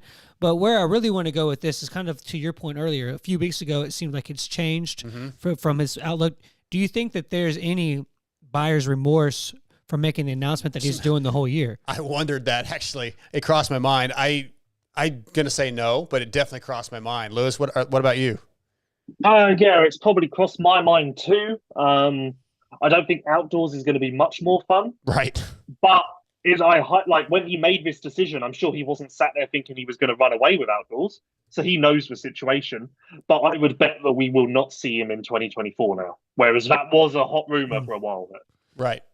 But at the same time, you know, I mean, he's in an awesome title fight. That's kind of what those guys live for. I mean, he's got to. I know he'd rather be with the red plate, but I mean, at the same time, is it? Do you think it's not fun for him? Do you think it's not as fun as he thought that this title fight would be? He doesn't sound like he's having fun. He said the words. It's not fun. He said it. Yeah. So. These last couple of weeks, I don't feel like he's the same Eli that we were kind of raving about how his personality's changed a month ago. It feels different in these last couple of weeks. Just the dark days of his championship. He doesn't seem as happy. He doesn't seem like he's not smiling as much or laughing in the interviews as much. And he was annoyed by the neck questions at some point. He's like, I think we've talked about it enough in the press conference. I think it doesn't feel the same. So, and his results may be the reflection of that. I don't know, or his vice versa. X Brand has quietly grown into one of the premier goggle choices available, using some of the most grueling conditions by 2022 GNCC XC2 champion Lyndon Snodgrass, the 2022 GNCC ATV Pro champion Bryson Neal, Factory Huskies Craig DeLong, Babbitt Kawasaki's Josh Strang, and many more. Visit xbrand.com or visit your local dealership and ask for X Brand goggles distributed through WPS, the choice of champions everywhere, as I've heard. Kenny, let's go to Cooper Webb real quick, Scotty. Cooper Webb is the real winner after Detroit. Lewis will argue that. Mm-hmm. Staying consistent, still the points leader, 3 points up on Eli, just doing what Cooper does, mentally strong. I feel like he believes he's going to win this championship. I do believe that's where he believes he's at right now, especially with the points lost now by Chase. You know, I think he's very confident that he can beat Eli, in my opinion. I think going forward, we're going to see Cooper just right there, second, third, and being confident and using that mental game. Yeah, a few weeks ago, I made the analogy of which stock would you buy, of the Chase or the Tomac or the Cooper stock, and I think he's proving that it's the smart choice to choose him. I mean, he's been there. He's not making the big mistakes. He's not riding over his head and causing himself an issue. His mindset's strong on race day, and I just think it's going to be tough. Like, I just don't see him having that race that maybe we saw last year, where all of a sudden, he just doesn't have it, and he gets an 8th or a 10th or something like that. At this point right now, the way he's been going, I don't see that happening, and without that happening, it's going to be hard to get a points lead back away from him. I agree. Lewis, is he the guy to beat? Yeah, 100%. Yeah. 1,000,000%. There isn't like one thing that Cooper Webb does, which is like a massive strength. Like, whereas you'd say Chase's strength is his speed. Like, there isn't something like that with Webb. But Webb's greatest strength is that he has no weakness, to put it like simply.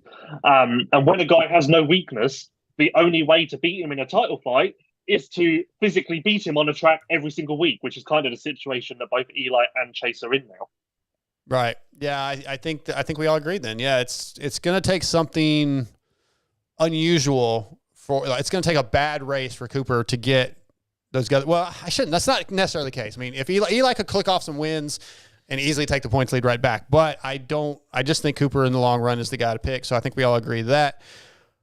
Ken Roxon still looked good. Lewis, 5th overall, 4th in points, which I actually was kind of surprised by that. I didn't realize he was up in 4th in points. Quietly becoming a better season than I expected 3 weeks ago. Yeah, I think after Indy, then he's just got to stay in the picture. And he was in the picture in Detroit, so that's fine. Like, I don't think the result matters as long as he is in the fight somewhere to some degree. Yeah, I think this battle for fourth in the points as well maybe needs more hype than it's getting. Because, yeah, the battle for the title is great, but outside of the top three, it's quite a good battle as well. So look at us, really being spoiled. It's a great season so far, Scotty. I mean, there are battles going on everywhere. Just watching that race in Detroit, like I said, 2nd through 6th was amazing. I mean, Barsha there's passes all when he made that pass, or when Chase made the pass on Barsha. I actually want to ask you about this, Lewis. Chase was nervous. Like, he was like, I got to get away from this dude. He just knew Barsha was about to clean him out. You could see it. But, like, for us watching, great racing, great battles, really exciting. Yeah, that makes me go to, in the past 10 years, what championship has really been better than this? It's a joy to be able to turn on the race. 2 weeks in a row, though, it's gotten ruined for me somehow, and it's been really upsetting. Like, I accidentally got on Instagram this past week. You found out who won? Yeah, I found out who won this week, and I was like, and then I saw like AP with the lead, and I kind of knew what was coming, and so it was like, I was like, okay, Chase is going to catch him, but then I was like, wait, I don't see him. Yeah. I'm like, oh, there it comes. But other than that happening, just a fantastic season. Yeah. It's just been a great season, and I just going and watching the race, knowing that it can be anybody. You know, as soon as we thought it was just the 3 guys, then we had the great Roxon Barsha battle, and just having that anticipation of knowing that anything's possible, anything's on the table, 6, 7 guys can be in the mix, and just not knowing what's really going to happen has been awesome to watch. And not even just that, it's been its own little 2 worlds. There's been that battle of all the factory guys that has been incredible, but the race to get into the LCQ has also been really entertaining. Watching those guys, your Shorts, your Carnows, and all those guys kind of change and be the different guy that makes it in has been really interesting to watch too. And it's just been very anticipative of watching the race each weekend and really enjoying it. Lewis, I feel like you were pretty high on AC this weekend on how he rode, and really he hung with that lead group. Can AC, by the end of the season, improve to the point where he gets a podium? Yes, 100%. I thought, no doubt. I don't know if I've seen some like negative stuff about his Detroit, so I don't know how well you saw it on TV. But once he got shuffled back by the contenders. Fair enough. That was a bit rough. But then once he got shuffled back, he latched on and rode with them quite comfortably. And he even said it felt comfortable, like he was quite surprised. I don't know if that was really visible on TV, but trust me, it was a very real thing. Like, he was riding with Tomac, Webb, Barsha, like, easily. He was right there with them, going with them, and it was perfectly easy for him. Yeah, I rewatched the main today, and I will say, just sort of touching on what you said, almost, Scotty. Like, I was watching it, going, AP is going to win this. Like, I could not wrap my brain around that he was going to lose again. But going back to AC, you're right, Lewis. I focused on him because of some of the comments I heard you say in the post-race show. And yes, he shuffled back pretty quick. I think he's struggling with the intensity of a battle, but once he kind of fell back and had some room, he could run the pace. And I think that's good. That means he'll build off that, and eventually he'll be ready to do those battles for the full main event. And I agree with you. I think he can get a podium by the end. And I hope he does. I would love to see it. I think he needs it for his confidence. I like Adam. Yeah, I know. I know I'm not alone. I know there's a lot of people. I love AC. Yeah. Like, we need Adam. Yeah. The sport needs Adam so bad. Sure. Yeah. The sport is built on Adam and Chase. No, I'm joking, but we need Adam. We need Adam. FXR is designed by racers for racers. With industry-leading fit, finish, and performance, progression is the name of the game. With every new piece created, at FXR, we push our brand to the next level to provide you with the best product possible.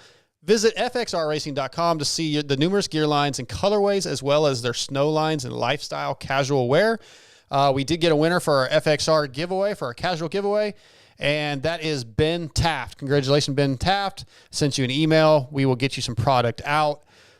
All right, let's talk on the drama, Lewis, Scotty, from the weekend. We're not going to spend a lot of time on this.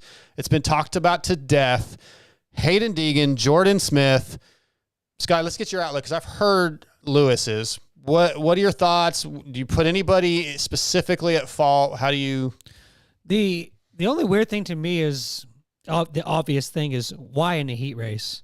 it's just like I don't know what they're finding for in the heat race. I think Hayden just kind of got caught up in the moment. He's just been young, having fun. But it wasn't only Hayden. I mean, Jordan. No, I hadn't. I'm sorry. I hadn't finished my I point yet. Zzz, my bad. But yeah, I don't think. I think Hayden was just kind of having fun, messing around, and it just kind of happened. You know, they were charging, they were going back and forth, they were probably having a little bit of fun. Like, okay, haha, you know, yeah, you got me. And then when Hayden kind of cut over a little bit, and then Jordan Smith got caught on his back end and went down, they were both just going for it, and it kind of almost just happened. But I don't know. To your teammate in a heat race, just kind of the question why pops up. But so yeah, you missed because you work all weekend. You missed a lot of the background. There was already beef. There's already problems. I thought they said that there wasn't. They might have said that, but I think there is. I think some comments had been made. Lewis, you know a little bit more about it, but yeah, there's no love lost between those two going into that moment. I'm so over Okay. the Deegan Smith talk. But I will muster up the energy, Jamie. Well, we don't have to talk about it. You guys can go listen to the post race, the Vital MX post race show, and hear your thoughts. Right, this is my breakdown. First of all, I can't remember what I said on that show because we recorded it at like 8 a.m. Sunday morning after the race. So I see all these tweets about my takes, and truthfully, I do not remember what my take was because I hadn't even seen the replay of it. Anyway, so now a few days on, was Hayden a bit dumb for racing Smith like that? Yes. Was Jordan dumb for running it in on Hayden in a 90-degree turn when Hayden clearly had the line? There was never going to be a pass made there. Yes. Can Hayden be blamed for Jordan not making the main event? No. Can he take 5% of the blame? Sure. But can he be blamed? No.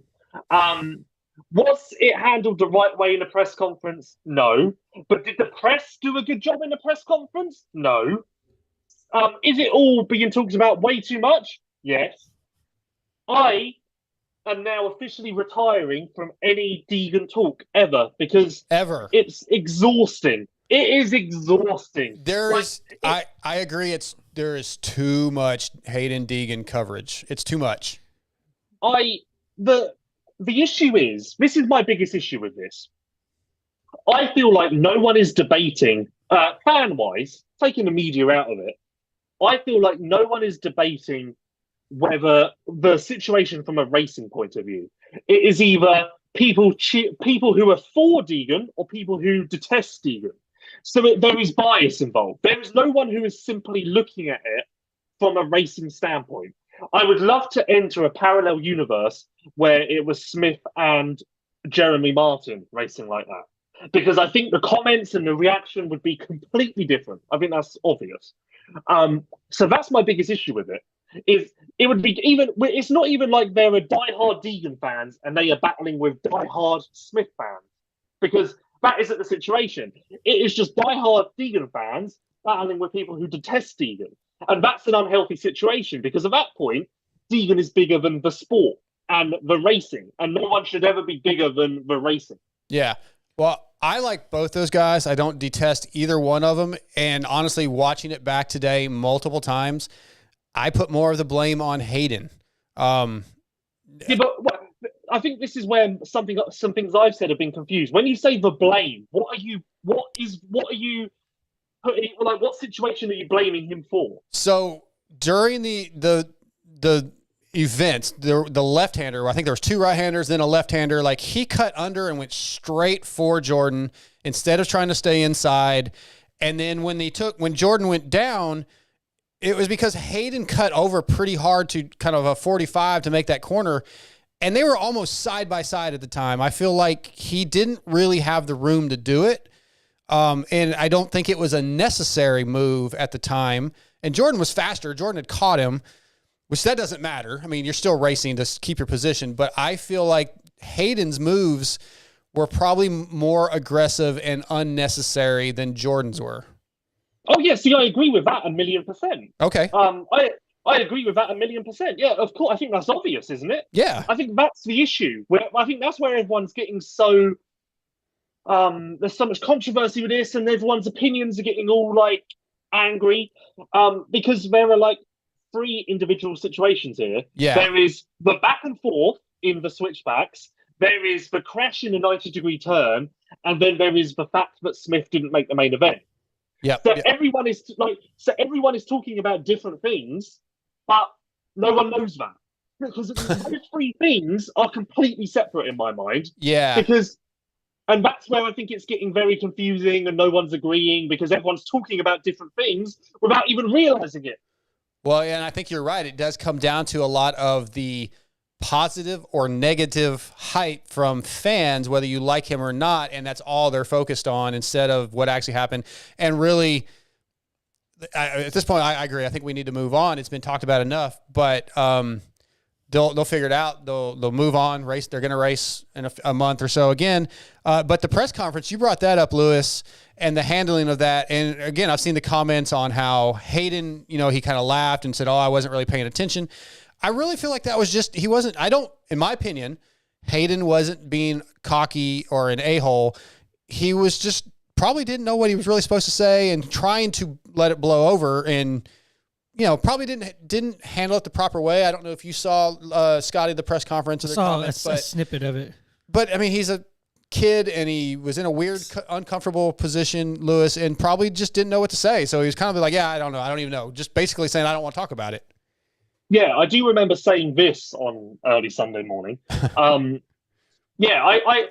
don't so much focus on what Deegan said because I have to sympathize with him, because with the way the question was worded, he was put in a horrible situation.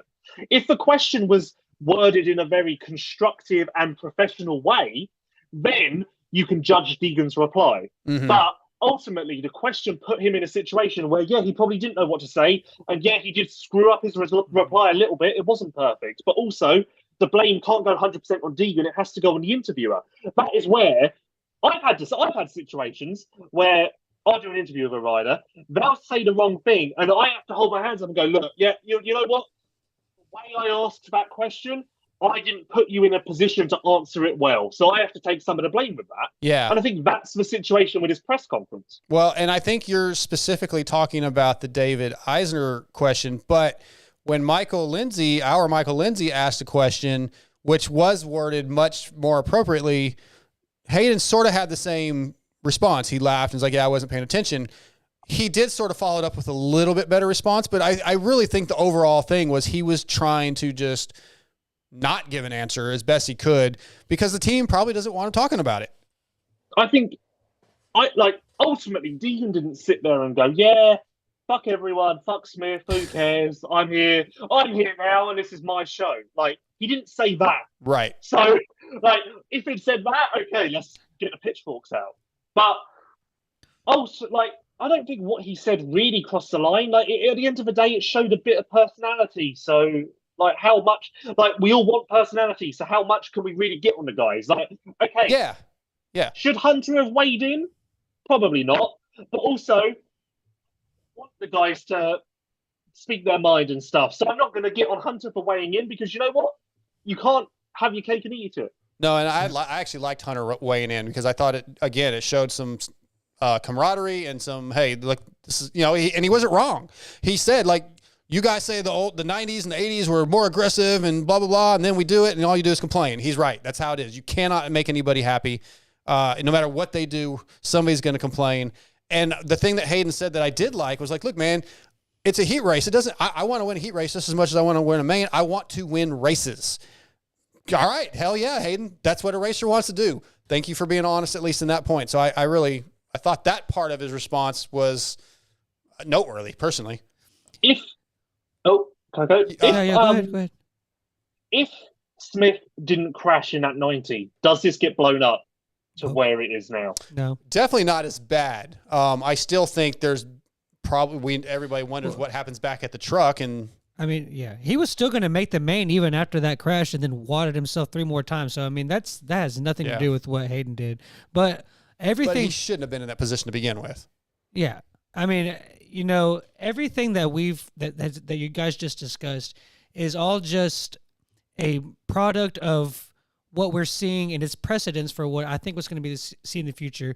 Hayden's the first kid that's gotten to the pros that's been a big social media kid that's come from YouTube and everything else, and it's just going to be like this a little bit with the hype, and anything that happens is under a scope. Anybody involved is going to be, put on in that scope as well, and it's just, unfortunately or fortunately, it's good for the sport, and it's kind of a little bit of a negative thing as well, where it's just precedence for the future of how it's going to come with these kids that have this following, and it's just going to be the way it is, just the way it is.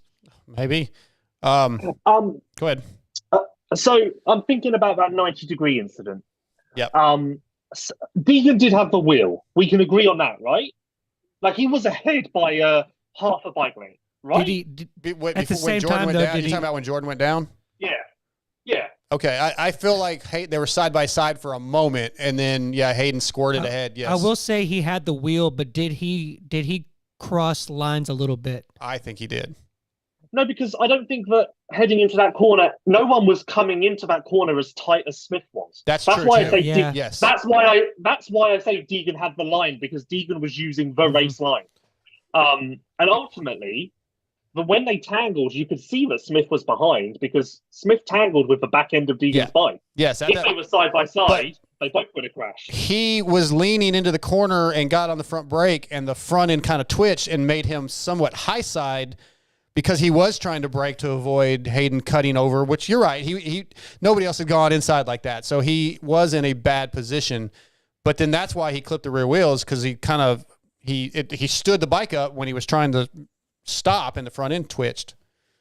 Also, but I do think that, and I don't know if other people have said this, but you have to put some blame on Smith, because the same things apply. Yes, it was just a heat race. So yes, you are the veteran in this situation. Take a step back and go, wow, I don't know what this kid's doing. He's lost his mind.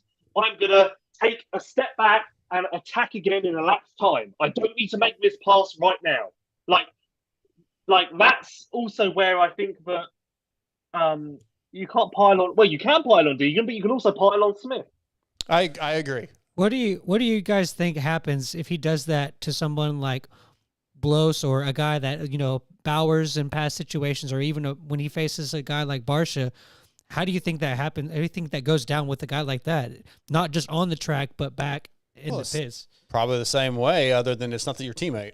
Yeah. I mean, that made it a lot more drama filled for fans and us media. Like, oh shit, they're also teammates. That adds another element to it a little bit. Go ahead. Does Jordan run it in that 90 if it's someone other than Deegan? Or did Jordan let his emotions get the better of him, because he was like, I can't believe my little punk teammate is treating me like this. Like, here we go. Just a question, not an opinion. I would say there's probably a good chance that added to it. I could see that being a little frustration from him. Sure. Let's move on. Thank you. Yep, let's move on. Give your ride at Shine back. The Motul E10 Shine and Go Spray is our go-to detailer for all of our bikes. Motul E10 Shine and Go Spray cleans and restores plastic to like new conditions while leaving a protective film that repels dirt and grime. It smells like citrus, which is almost as cool as your garage smelling like race gas. You can find this in the entire Motul Powersports product lineup at shopmotul.com. Shopmotul.com. Enter that promo code VITAL20 to save 25% or 20% off your order of $50 or more. Go to your local dealership and ask for Motul. Couple more things. Your buddy, Max Anstey, I haven't actually heard. I think he obviously crashed, big crash. He tangled with another rider. I never really figured out who that guy was. You probably know, Lewis. But then he had a mechanical after the crash, right? Yeah, well, the bike was just mangled because of the crash. Yeah. So, the bike broke. It didn't break, but the bike was screwed because of the crash, which is obviously to be expected. I don't know who the guy was either. Neither does Max. The guy, no one else crashed. So the guy who got wayward and jumped across Max, hitting Max must have stabilized him a little bit. Yeah, I rewatched it today and I couldn't tell who it was, but yeah, he basically did the double almost sideways and then it saved it. He didn't crash, but it was close and he somehow rode out and then Max was left there. And unfortunately Max drops from second to fifth in points, I believe. Yeah. That's tough go. Yeah, tough. Have you talked to him? How's he feeling? I mean, What's his mindset like? He's fine. He never expected to be in a championship position. So, everyone's saying to him like, "Oh, you've lost the championship." He's kind of like, "Well, I never had the championship, or I never expected to have the championship." Yeah, I think next year he will expect to have the championship now. But for this year, this was like he didn't know if he was going to get a podium this year. He didn't know if he was going to get a top 5 this year. Like I repeatedly said to him before the season, like, "I think you can win this," and he was like, "No, I don't know. I don't know. I don't know." And I was like, So he never expected to be in this position. So basically, in his mind, like everything is gravy from here on out. Yeah, and he's only 12 points, I think, down from, I guess he's maybe 12 behind Thrasher. So he's 7 points out of third right now. Hayden has 40 points. Anstey has 47. So it's certainly not over. And when we get to those showdowns that we talked about, a lot can change. Yeah, if he can get top 3 in the points, then that would be amazing. Like, you got to remember as well, he's going up against a factory Honda and Star Yamaha. So, how much can you really expect, I guess? Yeah. Couple more things before we wrap this thing up, and I want to tell you guys about Prox. If you guys are doing work on your bike, you need some parts and to do some repairs. They're rooted in racing from motocross to off-road, supporting teams like Pro Circuit Kawasaki, Ampro Yamaha, and SLR Honda. Prox has been dedicated to supplying quality components since 1975. From complex jobs like an engine rebuild to simple maintenance like filters, chains, and sprockets, Prox aims to bridge the gap between OE quality and affordability. Find Prox at your local dealer or online retailer. Visit prox-usa.com to search for parts on your bike and follow Prox Racing Parts on social media. We have a MotoXpod Show Fantasy League. Scotty, I don't know if I can't remember. Are you playing this year? Yeah, You're no. out. Okay. There is a MotoXpod Show Fantasy League. You guys need to join it. We're going to have some prizes at the end for the top 3. 2stroke_smoke. So 2stroke smoke is still leading, not by much. So congratulations to him. Hopefully I'll catch up eventually, but I'm way, way down right now. Lewis, how are you doing in fantasy? 318 at the weekend. Wow, good for you. Yep. Didn't even that's with no FFLs, nothing special. That's a core score. Man, that's probably smart. No first to finish lines, because I keep grabbing those, and I've been splitting them because I get Hunter, but I won't get whoever my 450 guy is. I never get. I was going to do Hunter, and I backed away from it. And if I had done that, I would have won money in idiots. So I'm kicking myself. Even 318 points does not win you money in idiots. Wasn't the FFL this week kind of different because it was like they got to it really quick, to the finish line really quick this race, did they not? No, I think that was maybe a couple weeks ago. Okay. Yeah, no, it was pretty far in, I think, this week. Oh, okay. All right, last segment of the night, the 6D picks for Seattle. Since its inception almost 12 years ago, 6D Helmets has been dedicated to the relentless pursuit of brain protection. From the original ATR-1 to its successor, the ATR-2, the goal was to develop a revolutionary design concept utilizing creative, forward-thinking technology that would change the market and improve the safety capabilities of the sports helmet. The helmet is the most important piece of the protective equipment you will purchase, so visit 6D Helmets or go to your local dealership and ask for 6D. Scotty, let's start with you for Seattle. Your picks for Detroit were Eli Webb and Barsha. None of us got it. We never do. But remember, and Lewis, I did this for our boy. I took Chase out and hoped that it would help. I would be wrong and that he would win, and it worked. So you can't take any credit because Lewis is taking it all. I'm giving him credit. Oh, you're giving Lewis the credit. I'm giving the Sexton Ship credit. Oh, okay, fair enough. All right, so Seattle, Scotty, what are your picks for Seattle? Oh, me. Oh, sorry. I went to Scotty, but he's thinking. Oh, yeah. Sorry, I don't have I have a good brain. Dead air is always good. Yeah. I'm gonna go Cooper. There's that dead air again. No, Yeah. Cooper, Sexton, Plessinger. Oh, okay. How about you, Lewis? Sexton, Cooper, Barsha. Barsha, I like it. I already have mine wrote down. I went Webb, Sexton, Tomac. Yep. But I haven't been right a single time yet. It's going to be interesting. I can't wait for Seattle. I wish I was there. I wanted to go. I would like to be at that event. I'd like to be there with my friend Lewis, but it would be Lewis. Hey, you know what? Backing up, Indianapolis by yourself, camera work. How'd that go? First time running the camera by yourself. I'm qualified in photography, Jamie. I've got a certificate and everything. Who gave you the certificate? Because you were certainly not that confident. No, it was just I just had to brush off some of my skills from back in the day. Okay, you didn't tell me any of this. You didn't tell me any of this in your concerns earlier in the week. Yeah, I'm qualified in photography. I'm actually like officially like college and everything. Wow, I didn't. Man, I learned stuff new about Lewis every week. I'm quite good. All right. I want to thank all of our listeners for listening. I want to thank our guest, Cullin Park and Malcom Stewart, for coming on. We'll get Chris Blows on at another time. I want to thank Lewis and Scotty for coming in. I want to thank all of our sponsors, our presenting sponsors, Race Tech and Boyesen, Prox, X-Brand, Guts, FXR, 60, Luxon, Motul, and WUSA. Anything before we go, Lewis? Nope, I do not think so. Scotty? Just glad to be here. Glad to be here. I'm glad we got through it. Another stressful start to the show, but I think it came out good. But yeah, we'll be back next week. We'll probably be a whole new set of stresses, but we're out.